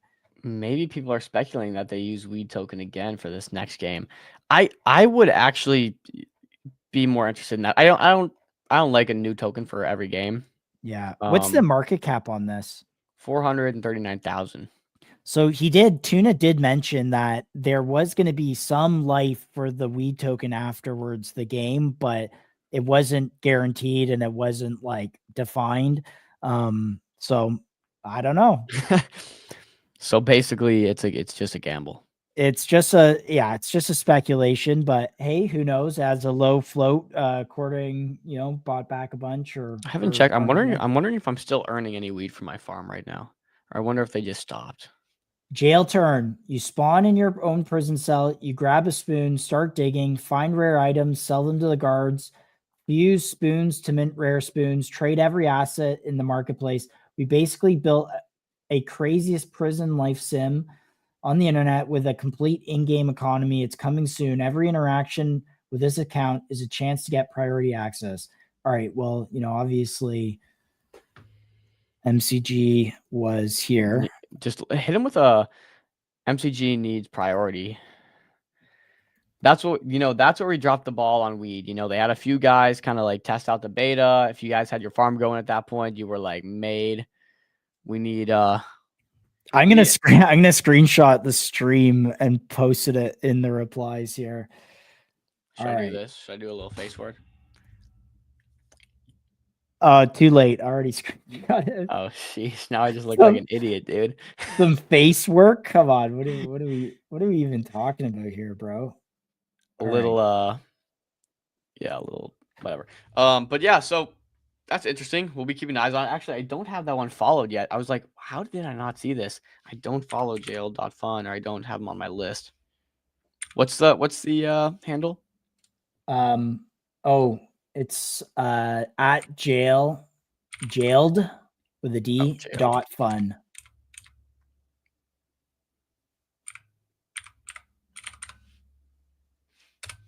All right, let's see. I think a lot of people got kind of turned off it from Addicted season 2, but I don't know, man. Founders sometimes they create things and something will stick, and it's usually not the first few things. So gotta iterate, gotta test, gotta experiment. I mean, they have money now, right? Like they have the money to build. So ain't that the truth? Sweet. What else, man? I'm looking. I gotta write some stream notes if you can fire a few other charts here. Yeah, virus is looking good. I'm just looking at the watch list now, seeing what's popping. I feel like I saw some stuff earlier. How's MetaDAO Eco doing? Avicii's just holding solid. Oh my goodness. Man, Avicii, dude, it just does not disappoint. I mean, really something. Look at this chart, guys. So again, another all-time high for Avicii on just all-time high every day for Avicii at this point. Incredible. Yeah, this is doing what it's doing. Nothing really to add on Avicii other than they are hockey sticking their growth. Users like it. It seems to be the people's choice for neobanking online, and it's looking great. I wonder what that means for Karma and Santa. Oh, actually, I do have a thesis on that note. Nice. Okay, now that I think about it, I got you guys a thesis for another neobank trade. Okay, so Karma, again, still in this kind of range. I would be interested here, to be honest. And then Santa. Again, 2 neobanks. Yeah, and then Santa chart looks pretty good. I don't know if I'd be buying now, but it does look good. We had a great conversation with them yesterday. So that being said, let me tab over here, man. My boy Decentralize or Die put out a thread on Cypher HQ not long ago. And this is a base play, I believe, right? This is a base play. So I am not invested for what it's worth, but I thought it was a good thread and I thought it is worth highlighting for you guys. So why Cypher or Cypher HQ is their Twitter handler, is a top tier quality exposure to the neobank meta. Seeing funny comments on the timeline about stop chasing the betas and just hold Avicii. Not going to make it mentality. The next trade is always the most important. If you're bullish on Avicii, you should be bullish on the entire meta, and that's what will keep propelling the GOAT of this meta. The GOAT being Avicii. Many good threads out there on Cypher. I don't want to regurgitate, but I do think it's nice to have a thread that compiles / gives you bigger picture so you can find your own conviction to bid. I think that's one of the key things about a lot of these ICM tokens, and specifically Avicii, and maybe some more of the MetaDAO tokens, is you do have a lot of info in the raise. You kind of have to figure out what you're investing into. And I think people truly build conviction, and that's obviously when it comes to holder base and actually holding a project, these guys are holding longer than others. And I think it has a lot to do with conviction. So TLDR, Cypher is one of the few top 10 cards by deposits and spends that has a token, making it an easy pick. Comps table, doing 2.5x volume monthly than market cap, including more volume than Avicii. So Cypher is doing 2.5 more volume monthly than their market cap, including more volume than Avicii. The catalysts, buybacks plus X402 integration. So they got some buybacks going. Again, I'm gonna run it back. The key differentiating factor here that I'm seeing is Avicii is an ownership coin. You own the rails, you own the treasury, you own the revenues. This is doing buybacks, but again, I'm not sure what sort of safeguards or things they have in place. So keep that in mind. Number 4, investors are top tier. I'm interested to get some examples of that. Exchange listings and liquidity are coming with such top tier investors. Connections wouldn't be surprised to see tier 1s. So maybe T1 listings coming. Here's a great screen. Top 10 crypto cards by volume with a token. And there we go. 23 in monthly spends on the Cypher card. 3 million plus is estimate here for the Avicii card. 9 million market cap, volume to market cap, 2.56x. Okay, it's impressive. It's impressive. So there we go. That seems to be, it's a thread. Oh, yes. Okay. Let's see. Let's get a little more in depth. There aren't many liquid opportunities in tokens to isolate crypto cards exposure right now. Huge advantage for easy picks. Let's take a look at the top 10 crypto on Dune Analytics, courtesy of Obechkevich. This dashboard combines both deposits plus spend together. Only 4 of the top 10 cards by volume have tokens. Cypher being number 1. You can see here 300 million. Where's Cypher? Cypher is blue. So you can see up here it's above 300 million. Okay. Do you see their trade in the table? Cypher is an extreme outlier. Volume is 2.4x. Okay. Again, reiterating 2.44x monthly. This is a stronger reason why I'm extremely bullish. It is a strong reason. This isn't speculation, which is why I often price. Okay. I got to see the numbers on the buybacks. How much are they doing for buybacks? Catalyst for Cypher buybacks plus X402 coming. So we know agent to agent payments are coming. Okay. Oh, wow. Okay, so these are investors backed by YCOM. I say backed. Investors include Y Combinator, Coinbase Ventures, Samsung Next, Tribe Capital, Asymmetry Ventures, Goodwire Capital, ENS Capital, Balaji, obviously as an angel investor, and then some more angels and small funds. That's lit. That is lit. Yeah, Legit. so they got 500K from YC, about $1 mil, up to $1 mil from Coinbase, 2.5 to 3 mil from Samsung. Yeah, that's a pretty cool table, actually. Interesting. Part number 4. So they raised roughly 4.8 mil. The investors are close to pitch perfect as it gets. I would agree. That's a pretty good investor base. Tokenomics are incredibly favorable. Here, let's see. He's linked. And of course, shout out Game, bro. It looks like Game's talking about this too. My guy, our guy, friend of the show. Spoken about this before, but a few questions again around tokenomics. TLDR, no team/investor unlocks until 2027. Okay, so you don't really have to worry about the float for now. In 2027 is when you want to start being a little more 20-year linear unlocks. Wild. That's the longest unlock schedule I think I've ever seen. That's pretty, yeah. That's other than like Bitcoin halving cycle. That's pretty crazy. So circular at 6 means it's currently consistently doing 2 to 3x multiples. So circulating is at 6 mil. With 13 mil in volume, 2 comps that could be interesting. ETH is 420 mil with 25 mil in volume. Avicii 60 million market cap with 3 to 5 mil. Okay, this is interesting. Can you link that tweet thread there? And also, let's pull up a Cypher chart or Cypher. Absolutely. Yeah. So this is a good thread. Love your coverage. The factual depth you hit is seriously impressive. Okay, so. Like that, and I hope I liked this already, of course, man. Liked and bookmark. Look at that, 25 bookmarks, 13,500 views. People are interested, and I will link this for you, Josh. And we're going to pull up the chart now. That looks pretty interesting. It is a base play. So let's see, Cypher. Oh, geez, I can't do it on Moby. It's all good. Here, we're going to commit a little sin here, but I would like to see it. And before I do that again, look at that Avicii chart, currently at 90 million market cap. Jeez, wild. Let's go, dude. Let's go. What was it? Cypher? Yeah, the Cypher. CYPR, I believe. Yeah, here it is. Yeah. Okay, so I'm surprised it didn't catch a bid off that thread, to be honest, and maybe did right here, pumped it up to 11 mil. It looks like.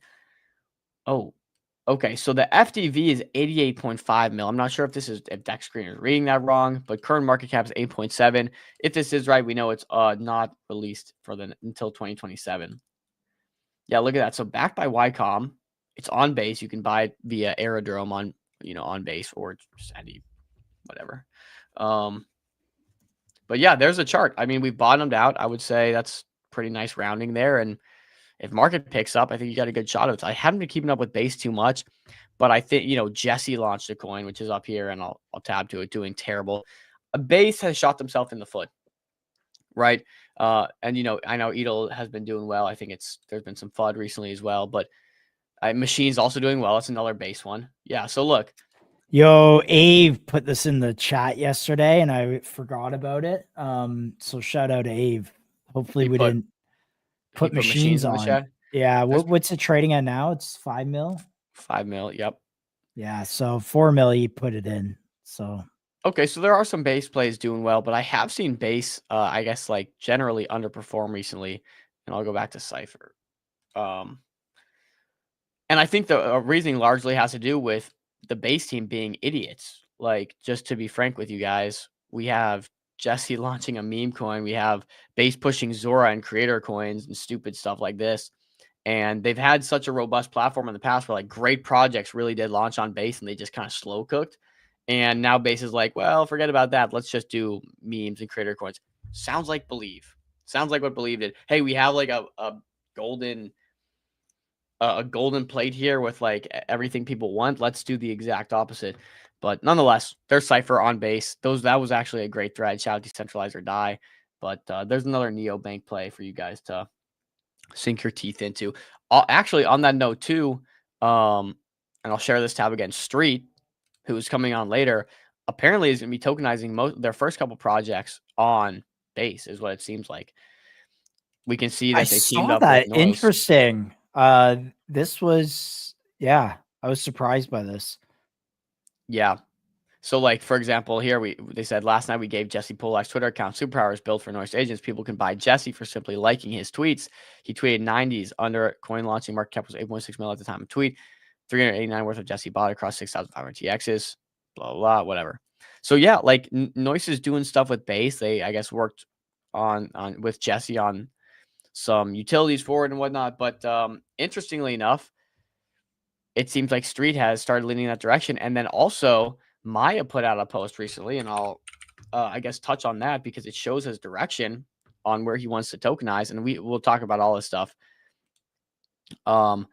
He said, ICM is I'm not going to read this whole thing, but he said ICM is a spectacular failure in theater so far, which most likely will not see any interest again until 27 and 28. By then, it'll probably be known as a different term, and most actors will already be washed out. I mean, I think RWA is like the general term ICM will maybe adopt. Mostly Solana culture makes it largely impossible to tokenize for startups without the founder getting harassed by impatient, uninformed retail investors. I'm white-pilled that this will eventually change once we make lower lows and more momentum traders are washed out of the industry. I don't necessarily disagree with that.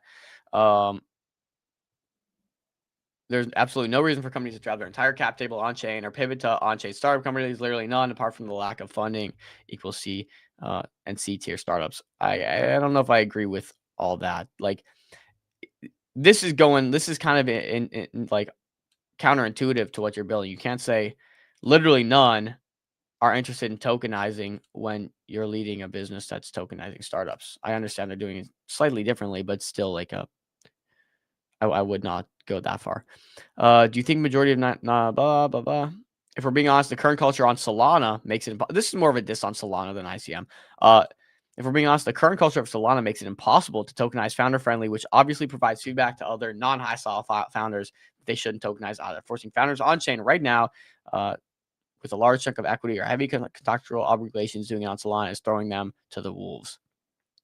I think this is more of a result of the launch structure of these. So the Believe, fair launch system like Pump Fund just created way too many holders that got extracted from by snipers. And to me, that seems more of the problem versus something like SOAR and, MetaDAO. Like, objectively, we're not seeing the same kind of impatient, crabby holder base, because the reason that they're impatient and crabby is because they got max extracted by snipers. That's the honest truth. Right. And so I do agree there's a lot of ETH liquidity out there. Like Base is a bigger ecosystem, no doubt. But, bigger ecosystem in terms that Ethereum is a bigger ecosystem. But yeah, I don't know if you agree with that take or not, but it'd be interesting to see what my I think Base team's making, all the wrong moves, but whatever. I don't really trade on Base, and I probably should. I've always said this to myself. I do think I would be a much better trader if I just traded on Base, because the slow cooks there have been better for holders. But I think this is right, Rambo. They've gotten fleeced by the snipers. That literally is the extraction out of the bonding curve model / fair launch model that Pumps innovated. It's just too much money is left. Even guys like Believe, who have $20 million of capital and put 0 of it back into the ecosystem, I guess we can assume those buybacks have stopped. Yeah. I don't know. Have you pulled up a Believe chart maybe for the culture? I will. I won't put it in the show notes because I don't want to, but this is just for a curious. I will reluctantly pull up a Believe chart. And based on the current price action, how it's still at 13 million market cap is honestly impressive. And like, for the record, at this point, it's like, for me, not even worth selling anything I have left. It's just like they either pivot and do well, or it dies and goes to 0. So for me, it's just like holding out. But 13 million market cap, nothing from this chart indicates a couple $1 million of buybacks have been swapped in here. Let's see if there are any active DCAs. No. Okay.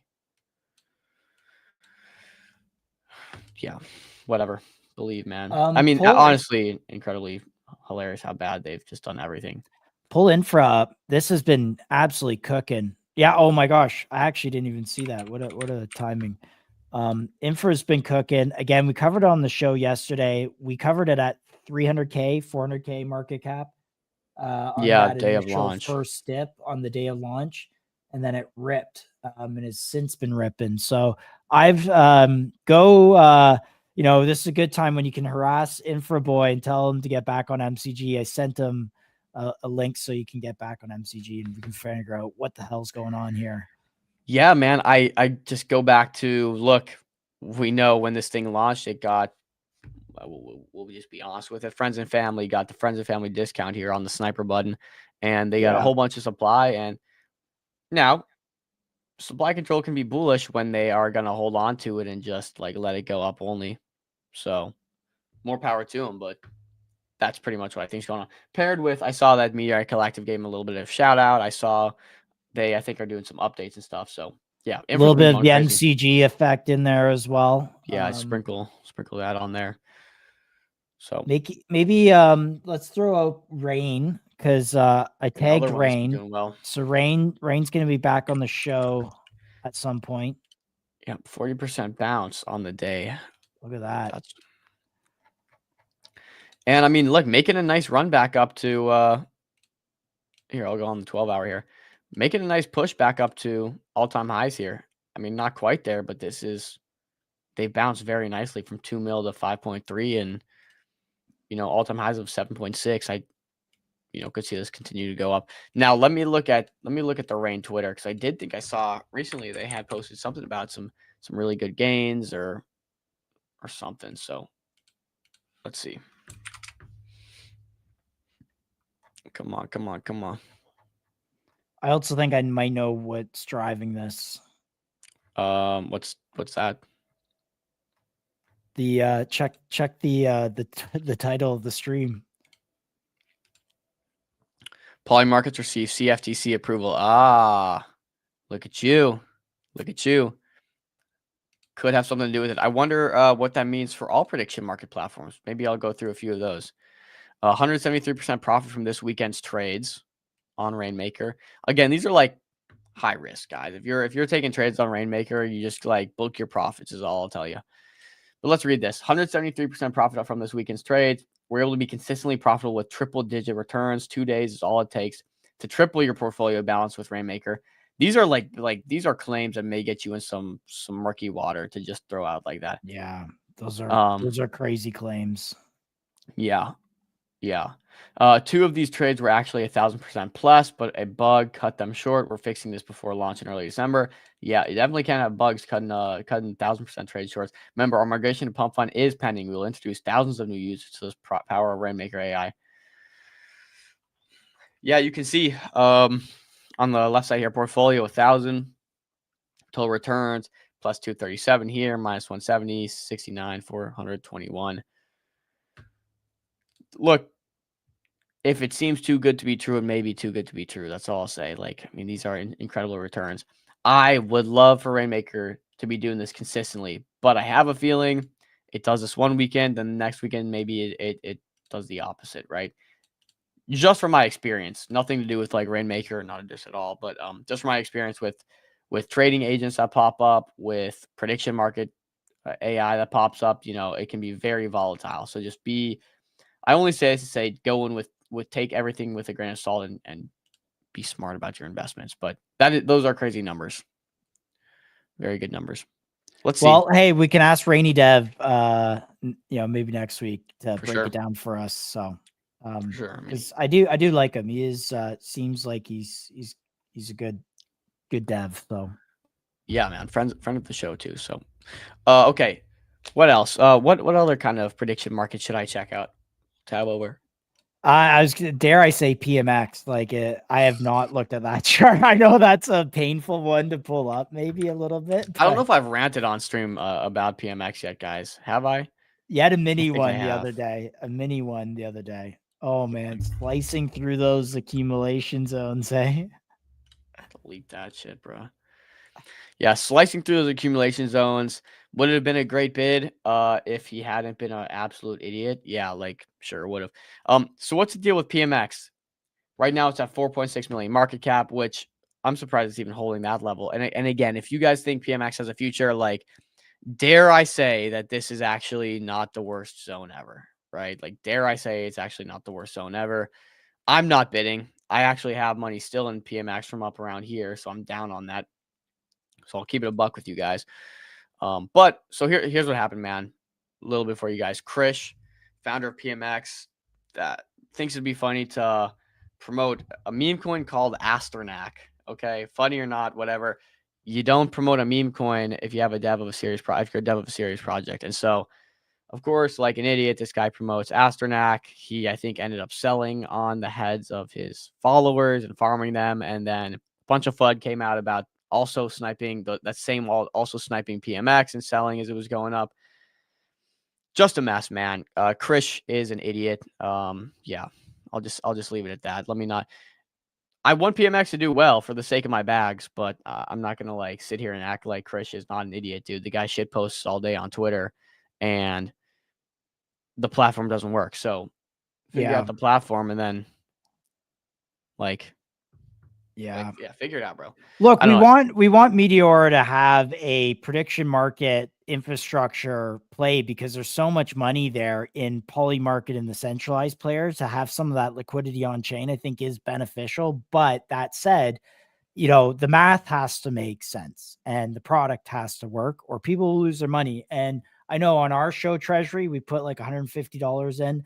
I have not seen that come back out of the liquidity pool that should have resolved. So I don't know if that did or not. And, full transparency is I don't know. I didn't see it, but product needs to work. So.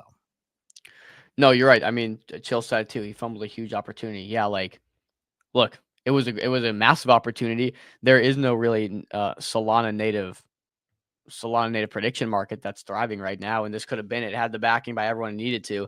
But like the fact of the matter is Krish is what he's like. I think he's a fake persona online. He's probably like 20 years old and he just does not know how to act. That in the Polycule rebrand, someone took that and did some crazy stuff with the axe, like just poorly handled. But Yeah, that's our PMX rant. Whatever.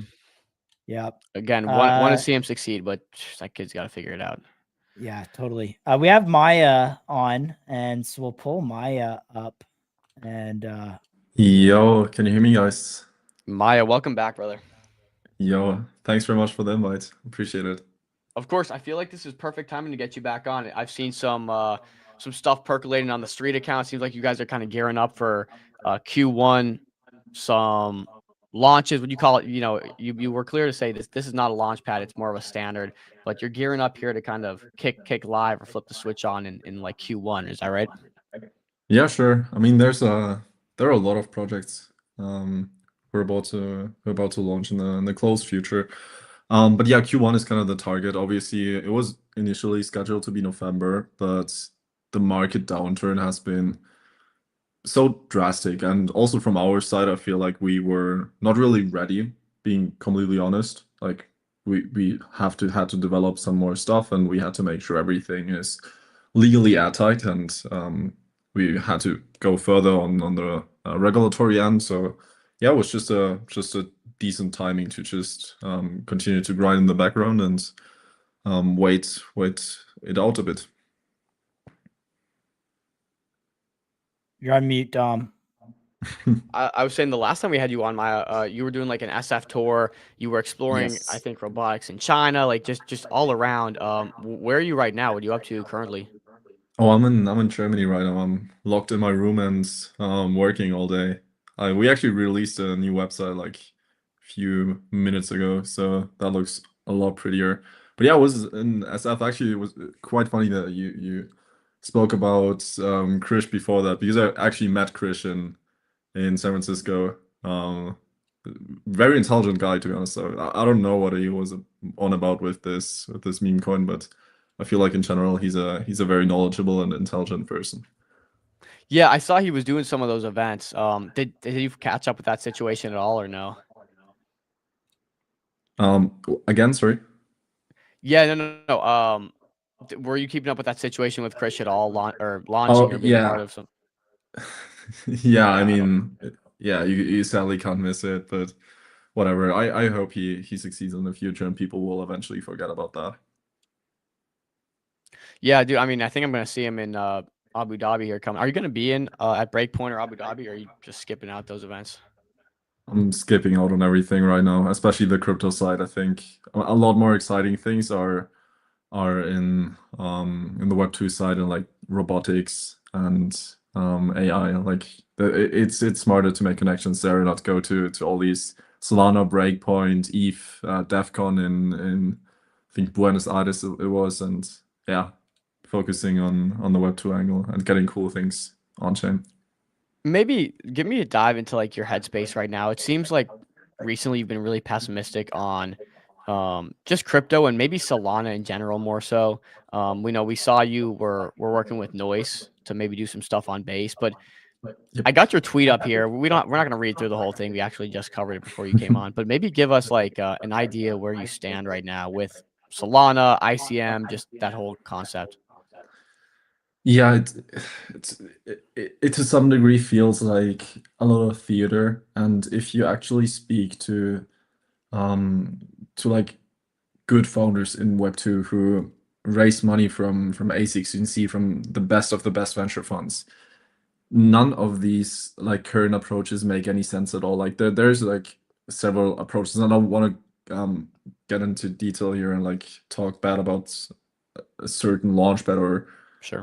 Whatever, but I think that the easiest example is like doing buybacks with all your revenue, which is something Belief initially explored for a tiny bit of time. Like that stuff like that doesn't make any sense at all, and it would kill a company if they did it. It would kill an early stage company. And I mean, there are so many approaches now, and a lot of people realize that intrinsically valuable tokens are a pretty big market. Like making sure that charts look good is actually a very unexplored market. So a lot of people realize and kind of try to do their own version of it. And a lot of what they do is reinventing kind of the wheel of equity. Yeah. Okay. And real quick, I'm looking for your website. I want to pull your new website out. It's not in the Street bio yet, is it? Oh, it's like street.app. Street.app. Pull that up for sake of visuals here. Let's see. Okay. But yeah, so you were fascinated with robotics, especially last time you came on. Any development there? You guys, obviously, I think one of the first projects you're launching with is going to be a robotics project. Yes. Yeah, maybe talk a little bit about that. Yeah, I'm really excited about robotics overall. I think there's a huge vacuum of publicly accessible vehicles for robotics. And yeah, there's not even on the public stock market. There's not really a way to gain exposure to robotics companies. Tesla is an example which you can buy if you're bullish on robotics. But apart from that, there's some Chinese stocks and nothing really else. So it's an interesting industry, and it has like a very big overlap with what crypto's bullish on. A lot of these like Mechanism, for example, is like doing these SPVs and selling this Chinese humanoid robotics equity through that, which is primarily to crypto people, which is very interesting. So there's a big overlap in the overall interest here, and getting good robotics companies is not really easy, because a lot of crypto companies now try to kind of brand themselves as robotics, but what they don't really have the funding to even develop their own hardware. So what they do is they pivot into like these data software providers for hardware companies. And while that definitely is still value, it's not the real thing. Like it's an interesting part, but what crypto usually tries to do is like it's like this game of mirrors, right? So like if something is interesting in Web 2, they try to mirror it onto Web 3 rails. And this is especially hard for robotics, because robotics is inherently a hardware sector.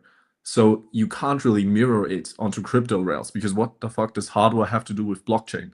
So it's very hard to find intrinsic value for robotics tokens. Really difficult, because as a robotic company, you don't want to spin up your own blockchain. You just want to develop your own hardware.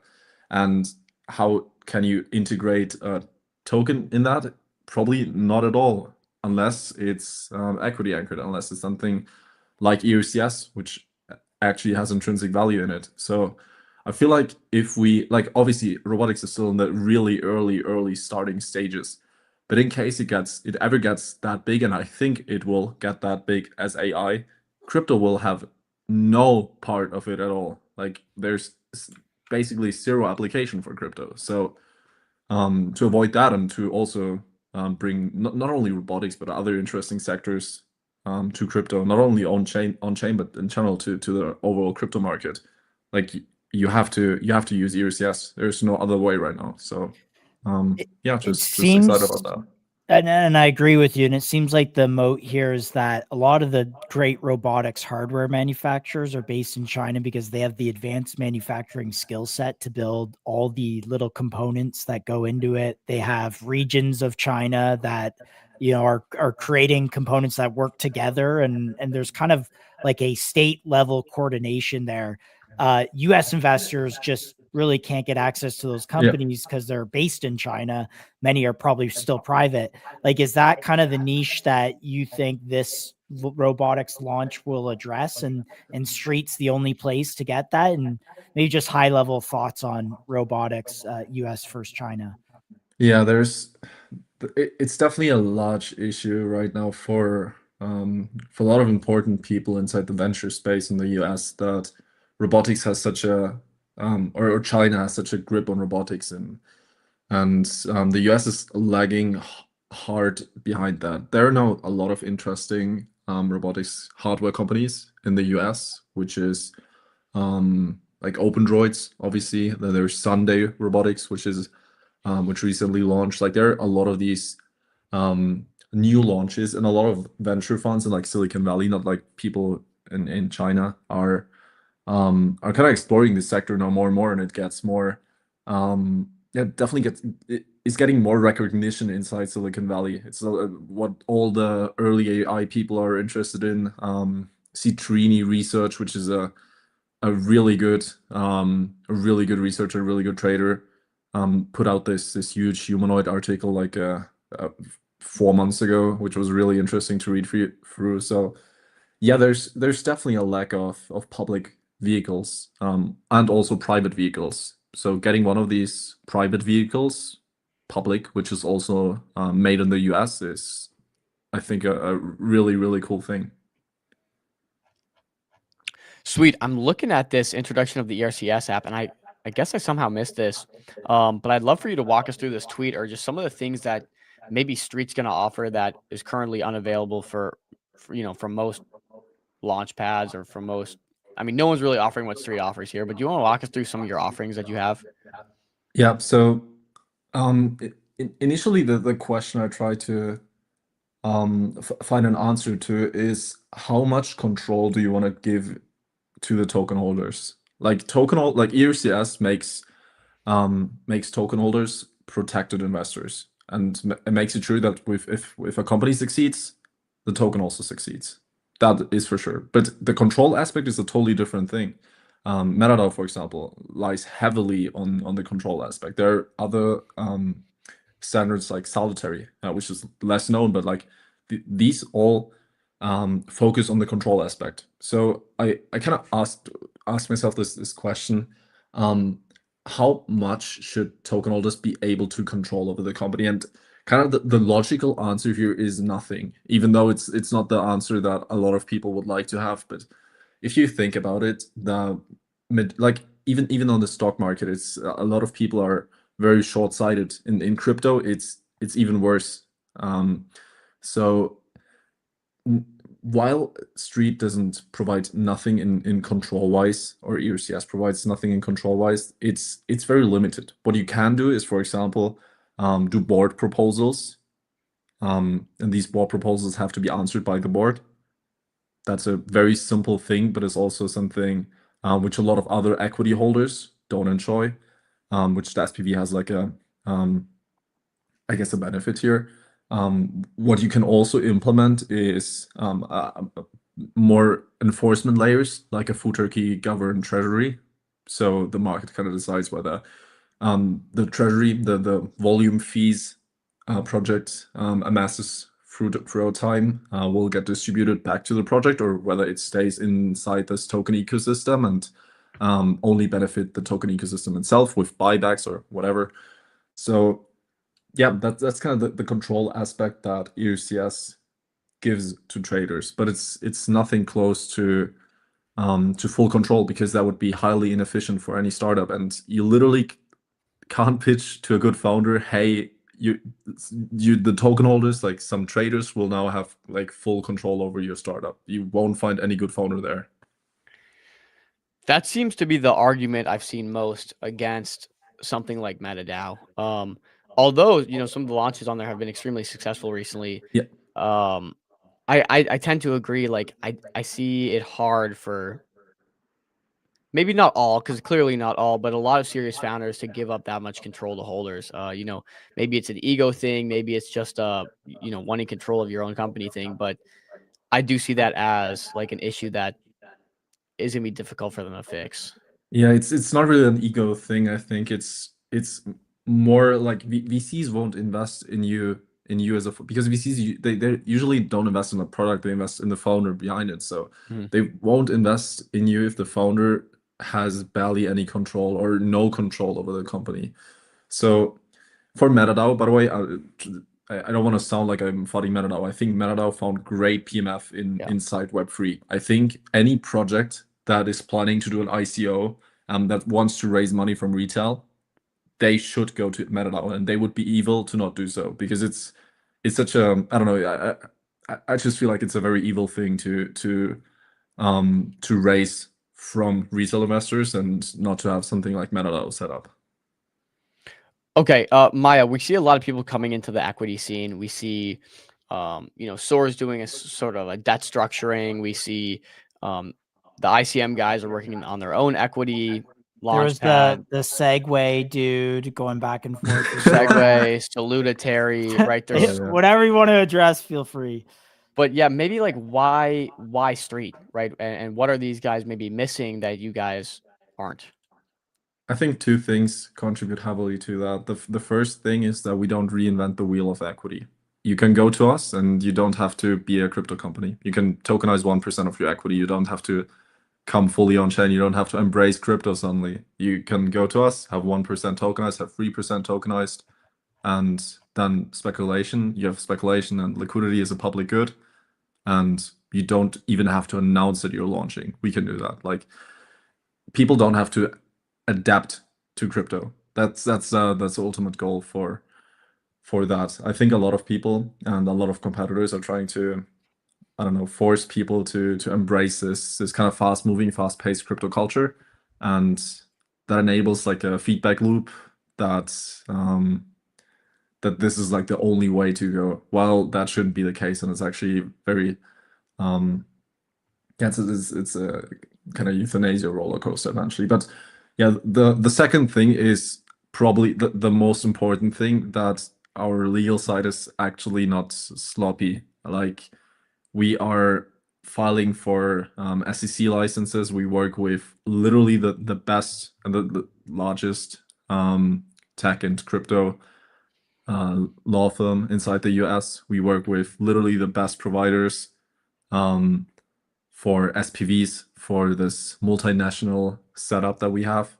Like, it's just not sloppy, and I don't know. I feel scared. Like, I'm a bit scared about a good project, a really good founder getting kind of lured into crypto by a lot of these people who will promise them like promise them the world that they get like so much revenue and so much upside from crypto, which is right now they don't get. Like, being honest, the market is pretty dead. The volume is not here anymore.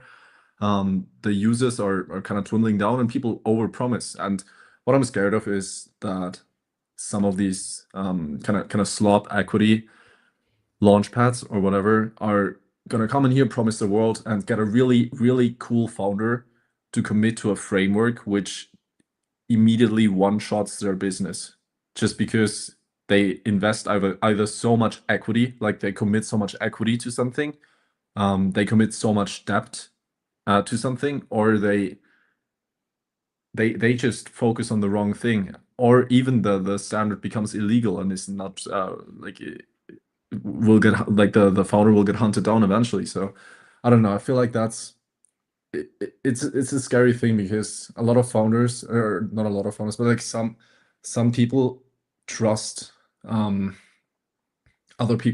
crypto people too quickly, and they go into bed with some of with some people too quickly. And I don't know. I'm generally just concerned that a good startup, which would have else contributed really positively to this world, is gonna get one-shotted by this. But yeah, that's kind of my view. Maybe on that, and I'm sure Dom was headed here at some point. Let's talk about Avi from Kled. You seem to kind of have saved him a little bit from the Believe like cluster, let's call it. Yeah, is like, can you just describe the things that you just mentioned in the context of something like a Kled? And then there are some community questions, I'm sure. I'm sure Dom will have others. Yeah, what exactly is the question for Kled? So yeah, the question more so is like you described about founders kind of going through the gauntlet with crypto and, you know, kind of handing over too much of their business, or just, you know, it's kind of a reckless endeavor for a lot of Web2 founders to raise from crypto investors. Kled obviously did that, or launched on Believe. At least they didn't necessarily raise capital, but now they're in this scenario where it's like they're kind of in that middle ground and they're going to launch on your platform. Can you just talk about kind of that transition and yeah, how you saved Avi from the trenches, let's say? So the transition, as a token holder, you won't notice it. They don't have to relaunch. Nothing for you changes apart from the token actually being valuable, and you don't have to fear anything from like the relaunch thing, or like some technicalities going wrong, and like it's, I don't know, the LP draining. Like there's no technicality involved in adding ERCS to Clad stack right now. And yeah, just brief overview of like the belief drama back then. I don't know. I just felt like obviously the decision wasn't on me, it was more on Avi. But yeah, it was just irreparable, the relationship between these two people. And the most productive way for both of them was just to just go to two different paths. And I think they did that very well. And even though Pasternak is obviously not the most well-liked person right now, I feel like it was a good choice of him to not commit to ICM, especially for the last 2 months. I think whatever he's doing, and I'm sure he's gonna announce it eventually, I think it's still gonna be interesting. Interesting. I see more development here on this. This website is pretty cool. I'm just toying around with it now. We see Sword just launched the first token, and of course they do that equity structure. One of the feedback they were receiving was, well, liquidity is super thin because there's only 6% of float circulating here. Obviously, I see on your platform you talk about how you can tokenize 1%. And over here on this little scale, you can give reasons why it's either a good idea, bad idea, maybe you don't recommend it, advise it, etc. How do you guys plan on going about these launches? What are you going to advise in terms of equity percentage to sell, and how are you going to combat against like liquidity issues? Yeah, so first of all, like where we are planning to do these launches is mostly up to the founder. Obviously we have a strong advice every time, and we're literally our only go, like we don't monetize, we don't get any cash, like Street doesn't get any cash from the launch itself. We don't get a single volume fee. So literally our only incentive is long-term like advisory equity, which vests for 4 years. So we want to make sure that wherever they launch is going to be the most productive for a long time, and it's not just going to be something very interesting for I don't know, for a week, like a hype launch pad like Bonk Fun, for example, like a few months ago. So that's kind of that approach for the amount of equity. It's usually the lower the better, and that does not specifically talk about Clad. Like I know a lot of people are trying to get me to leak what amount of equity Avi is gonna put as a backing, so I can't disclose that. For Clad it's something else. So usually the less is actually the better, because crypto is not at the stage right now where people can get 20 really good launches which can all go to 100M. Like that's just it's just not, like, being realistic. Like I wish it was possible, and I wish we could sustain like such a input of new launches, of new exciting things, but realistically speaking that won't work. It won't happen. So we have to optimize for the long-term success. And actually, if you scroll down a bit lower here on this website, there's like this small disclaimer above our philosophy here. People can eventually contribute more equity to the SPV, making the token more valuable because there's more equity backing in there. So that's our goal. It's to eventually like start smaller with some companies and to move forward with more equity. Once the market gets better, once these founders realize that what they're doing, this crypto thing is actually a cool thing, and they actually get a lot of benefits from it, then sure, go on. You feel free to take it more seriously. I think that's it's just the only correct approach. Okay, well, that's interesting because you said, once people realize the benefits that they get from this. And again, in your tweet that I kind of referenced earlier, it seemed like you were being a little bit pessimistic about just crypto and no real quality founders launching, obviously, because of the token structure. But maybe what are some of those benefits of crypto? I think you did a really good proposal on why, I think, was it OpenAI or one of these private companies could launch and just make a ton of money in fees and like a certain amount per day. It was like a really good selling point. So maybe give us an idea why you think these founders would want to launch token. So yeah, there obviously like two different types here. There's like larger companies like OpenAI, where I think if they would launch with ERCS, it would be really big for them. Like I'm not saying this is like this kind of low IQ slob take, but I actually think that the network effect behind that and like kind of making them a publicly accessible company inside crypto would actually be beneficial for them over doing an IPO, over doing a traditional IPO, because a traditional IPO just moves away so much voting rights and so much control over the company, and additionally it dilutes the whole equity, and the bubble might pop eventually. So but yeah, obviously the larger benefit, which is not only revenue, is for pre-seed, seed stage companies. And there's a big difference for people who want to tokenize like 10% or 20% of their equity, and people who just want to do like 1% or 3% or 3%. For these lower tiers, what immediately is something I think currently nobody in ICM is talking about, is that there are a lot of these synthetic perps platforms for private companies. Robinhood is doing that, Ventures is doing that, and these founders get like not a single cut of the revenue here. So they get back control over this vehicle.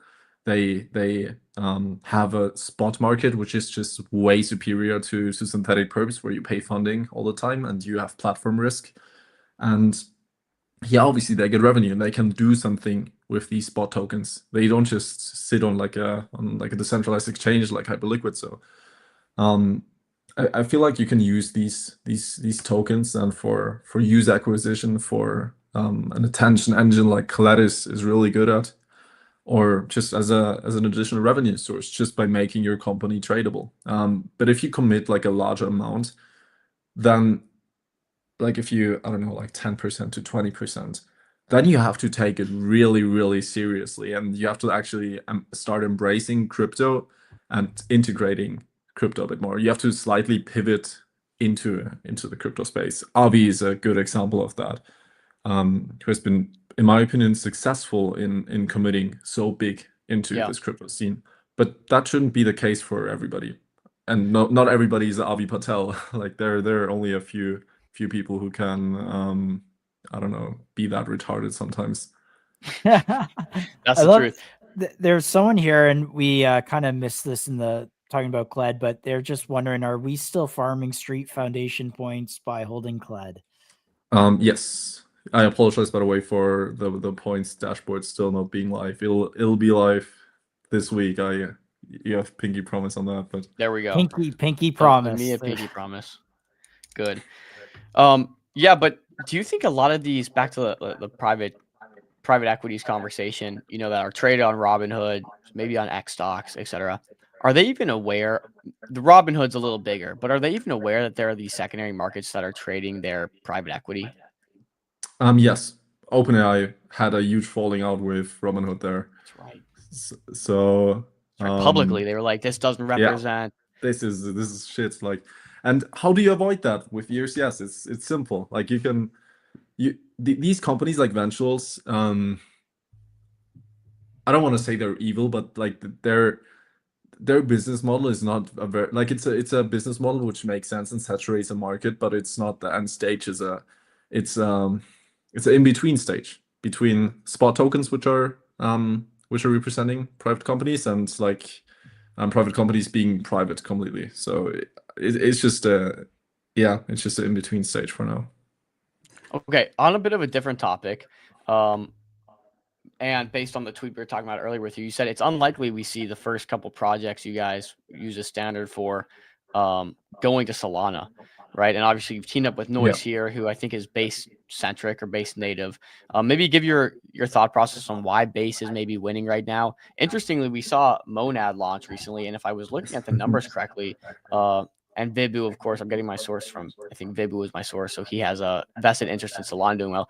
I think we saw more volume flowing through Solana than we did Ethereum. Could be wrong about that, but have you guys, I don't know, is there any thoughts there, or why base? I guess I should ask. Yeah, so first of all, I'm like, the reason ERCS tokens launch somewhere is never just because of me. I'm just giving my advice to people. Like, obviously it's the founder's decision where to launch. From my side, I'm just not confident in Solana's ability to make it possible that a Web2 founder launches on their blockchain and doesn't have a terrible experience. At least right now. I feel like we are at the point of the cycle where everybody is down 90% or 80% of their portfolio, and they're getting a bit more toxic, and usually they are gambling addicted. It was very similar in like 2022, on like when Binance Smart Chain had this like similar hype to what Solana has nowadays, and also the NFT season kind of ended and everything started crashing down. FTX then happened afterwards. A lot of people got really toxic, and a lot of these momentum traders, they already existed back then. It was like it's not a new thing which only Solana brought, and eventually these momentum traders, they get washed out, they get rinsed out by the market because the market changed and they are not able to adapt because their brain is fogged with their gambling addiction. I mean, it sounds harsh, but it's sadly a true thing, which a lot of people suffer of and don't realize that.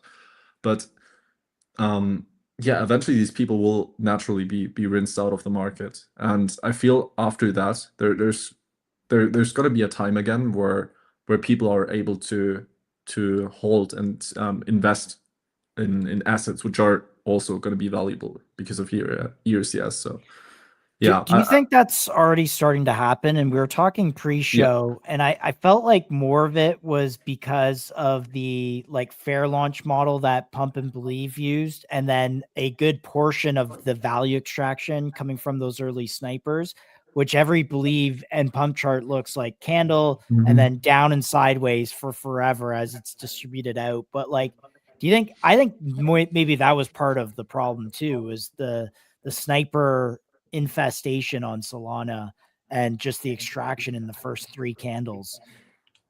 Yeah, I totally agree. I think that it's not really over until a lot of these kind of price agnostic snipers and like all these like momentum traders just leave. I think it's already starting. Like we obviously see it starting. Like a lot of like people who made a lot of money sniping launches, who momentum traded for the last year, they're starting to see their portfolio go down, and some of them are able to adapt to this, some are not, and some already got rinsed out. So I think it already started, but it'll take longer, I feel like. Yeah, because in all fairness to like you mentioned MetaDAO, they, you know, Avicii and a few of those have been reasonably successful. Soar did CPT, which we covered and had a huge live audience. That's done pretty well or held up pretty okay. So there are some little tidbits of light at the end of the tunnel, let's say. Yeah, I do agree. Also, I think that the Avicii founder is one of the most talented and most crypto natural founders ever. I haven't seen a single guy go onto CT and be that good with CT. He's a wunderkind. Like, he's really good at this.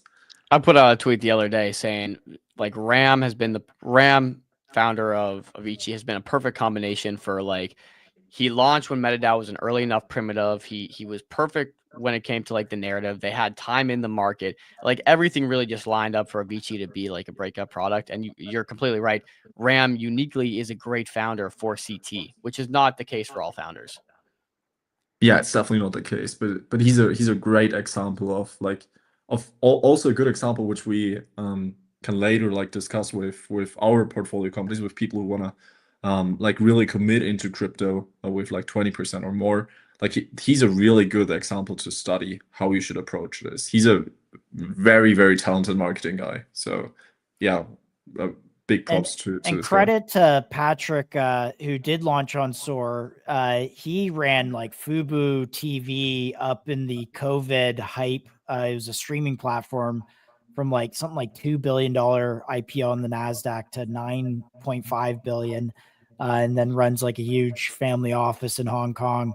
I mean, I don't know if he can do it again, so I'm not going to say CPT's next big thing, but not necessarily a nobody, and did that. So yeah. I really like the idea behind it. I think it's a really novel idea, and I think if they're able to execute this, it's going to be pretty big. Also, if they're able to execute this with with the, I think the DRP standard is called by SOAR, Yeah. then the token holders will definitely have a really, really good financial gain from that, like for sure. So yeah. So clearly you're studied up on CPT and DRP standard. Are like these the founders you're trying to maybe evangelize to? Like obviously Patrick launching on Street, Patrick launching anywhere would be big for any platform, but are these the type of founders you're interested in getting to tokenize through Street, your ERCS standard? Well, Patrick specifically, well, I'm not totally sure, but I think he has a vested interest in SOAR, but I'm not totally sure on that. So I'm it was like always their launch, I guess. So we never spoke to him beforehand. But yeah, from the archetype, like we have a certain archetype of projects, which is obviously very bold ideas, like things where a lot of like traditional venture funds would even like say, hey, I would rather pass on this route, and like you have to like go to like founders fund or like some of these like contrarian VCs who exclusively kind of invest in these very contrarian ideas. So obviously these very bold ideas are something really interesting, and it fascinates me in crypto how you're able to kind of story tell your vision into existence. I think that's a beautiful thing with crypto. You can literally, if you're good in storytelling your own vision, you will literally storytell it into existence. I think that's such a cool thing in crypto. And yeah, I feel like a lot of founders could benefit of that as well. So yeah, bold ideas, contrarian ideas, and just founders who are like relentlessly able in executing. That's, I mean, obviously everybody looks for that, but it's actually a very rare trait. So it's an interesting point, but like I think you're spot on. You see that the outliers in crypto that do really well are these very difficult to value primitives, where it's like it either hasn't been explored, and if you're a really good storyteller, you can almost bull post that thing up to absurd valuations. So it's an interesting way to look at investments. Yeah, it's not only the kind of bull posting it up, like if you bull post, like Sam Altman literally did that. There are a lot of like Web2 founders who like literally are good at storytelling and are good at like convincing the public that like AGI will happen and will kill everybody. Like obviously you want to have a part of that if you're a VC. So there are a lot of like these people who yeah, they don't always end well though. That's the problem. Yeah, I guess that's the benefit of having a liquid market. You can you don't have to wait for a liquidity event. You can kind of speculate on when you think is the best time to exit. Yeah, sure. That's definitely a good thing. And also like what's also pretty important where we look for is like no incremental improvements. And I think a lot of crypto people didn't really realize that yet. Like a lot of crypto traders didn't realize that, like if you invest in something which is like slightly better than something else, it will literally never go up in value. Like if you make hyperliquid in slightly better, nobody cares. Yeah. So it's a big issue in yeah, it's a big issue with a lot of crypto credit traders, so they don't realize that, and we don't want to onboard these startups which are like, I don't know, we did Google with this new feature. Like that doesn't make any sense.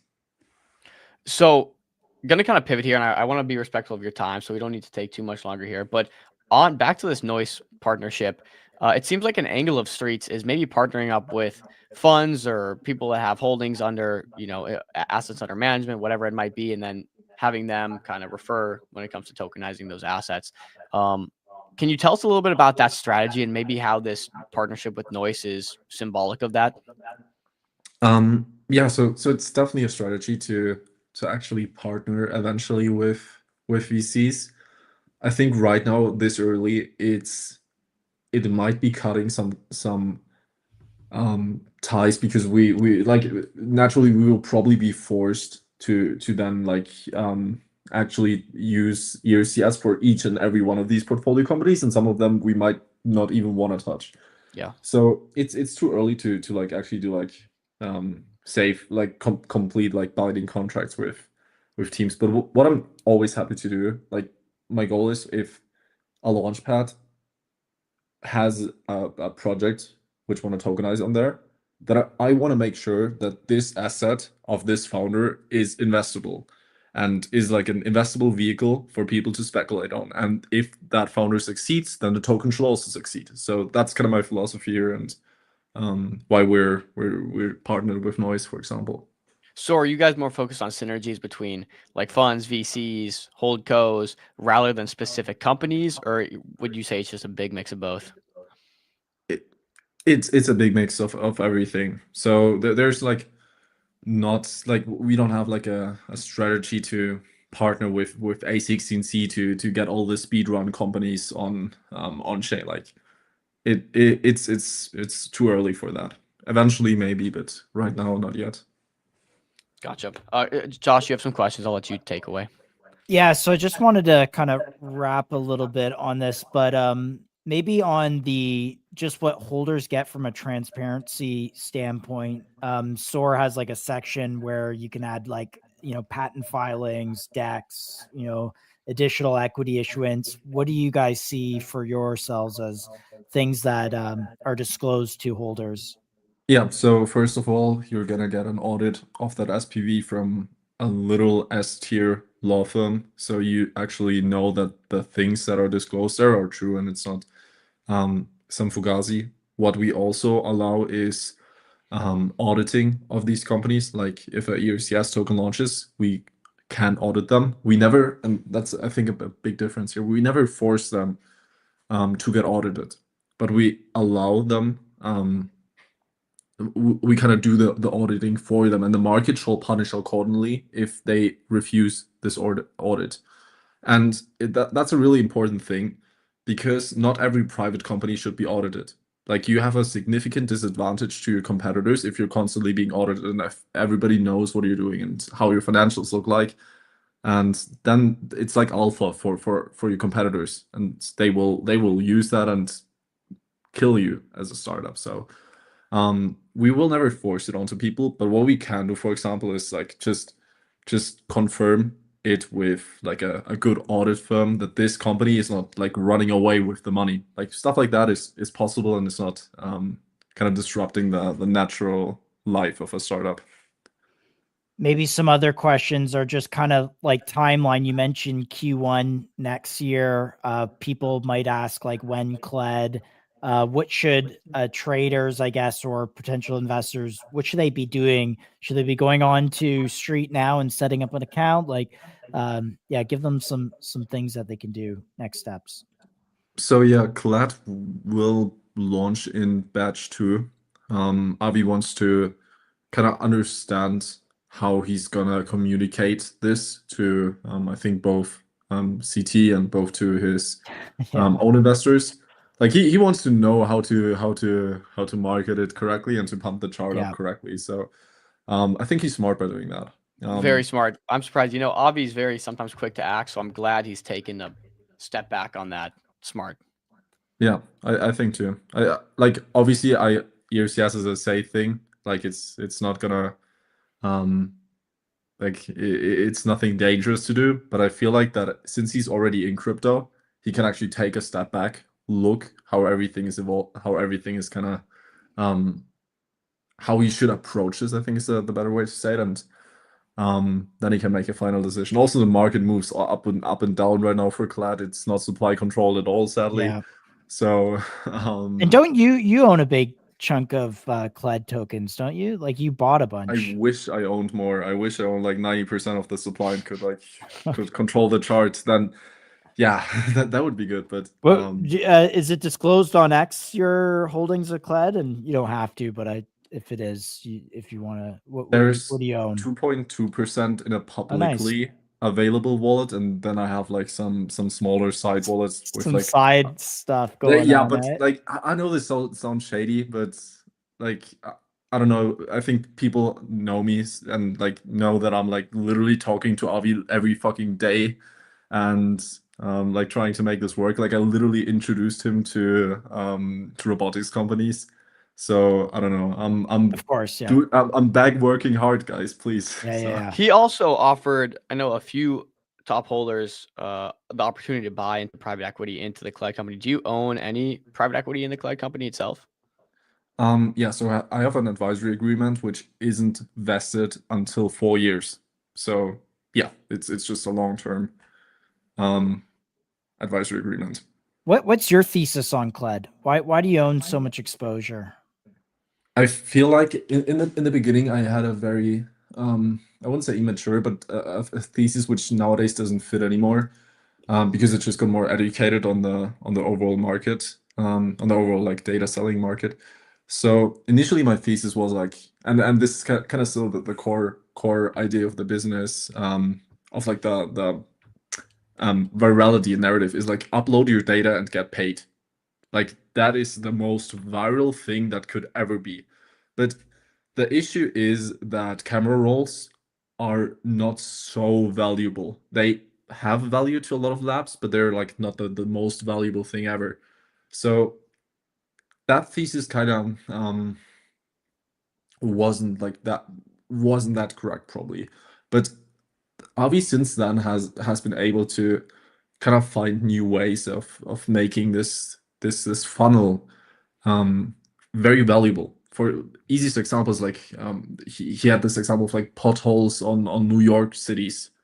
Like things like that are actually so valuable for private companies or for the state itself. So even stuff like that is interesting from like a pure consumer angle.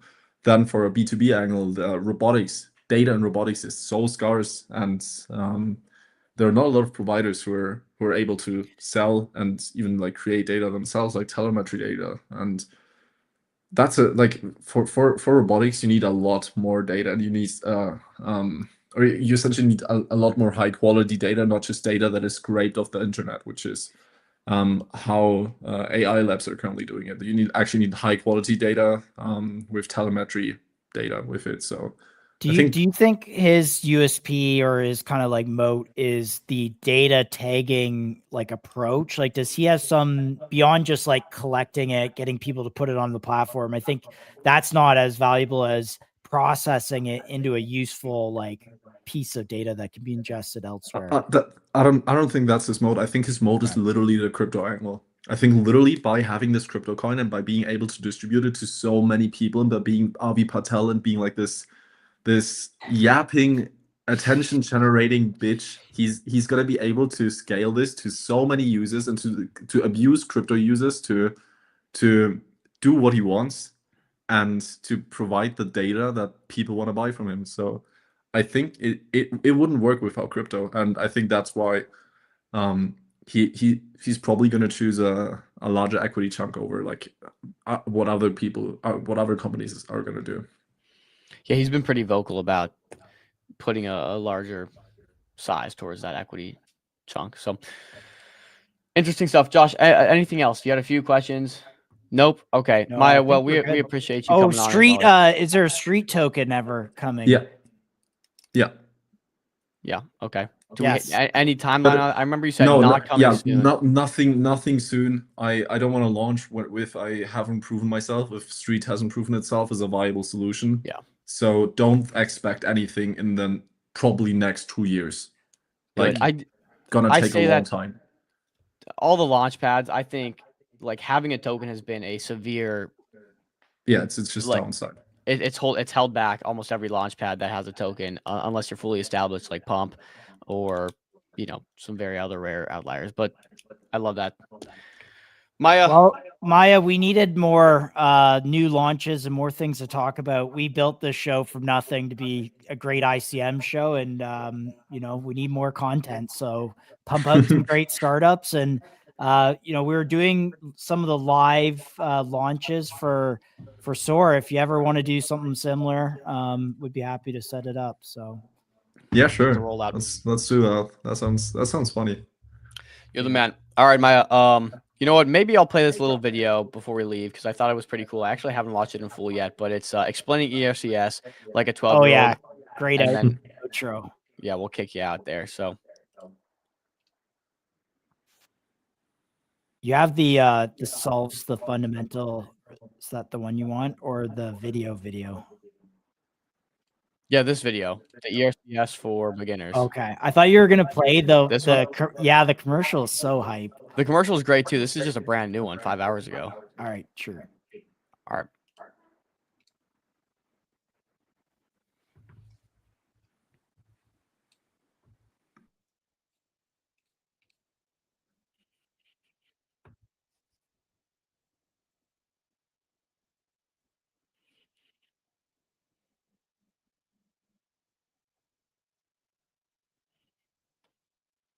I don't know if there's volume on your side, Dom, but the volume's not coming through. But that's okay. I think everyone gets the Brother. gets Why didn't the you say point. something?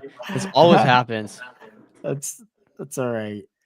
All right. By the who way, wants- the video that you did share, the commercial was hype. That was great. I did enjoy that. We're actually gonna do like a few days. Okay, wait like maybe one and a half week, but we're gonna pump these commercial out like we have, I don't know, 10 million in seed funding. So yeah, definitely be excited about that. That's gonna be funny. Wow, you guys raised $10 million. Yeah, wait. No, like we had 10 million. Oh, I'm like, wait a minute. So- We should probably talk about that. I was like, yo, Maya, like, can we get a bag? No, I'm kidding. Yeah, That's all right. Yeah, amazing. you're right. These videos hype. Then we're gonna be paying attention. We'll definitely document. I'm excited. I love these videos. So Yeah. Look, I hope you guys can raise $10 million one day. Like, I Oh, we want will. more for We this. will. I want more for ICM.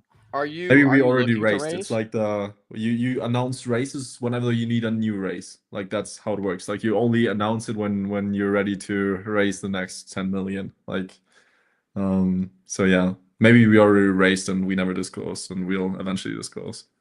Ooh, something to think about there. Okay. Well, Maya, as always, pleasure talking to you. We appreciate you coming on, giving us the update, the Likewise. scoop on SOAR. Or Thanks for having me, guys. I Street. appreciate it. all right, He brother. meant stay street. See you, Yeah. Maya. Thank you so much. All right, brother. See you. Goodbye. You want to rip this video just Yeah, for the one time? Yeah, let's do it. It's good. So our equity becomes tokens? Correct. An SPV holds your equity, then issues a. Do token holders own our company? No, not really. Legally, Then how is this not security?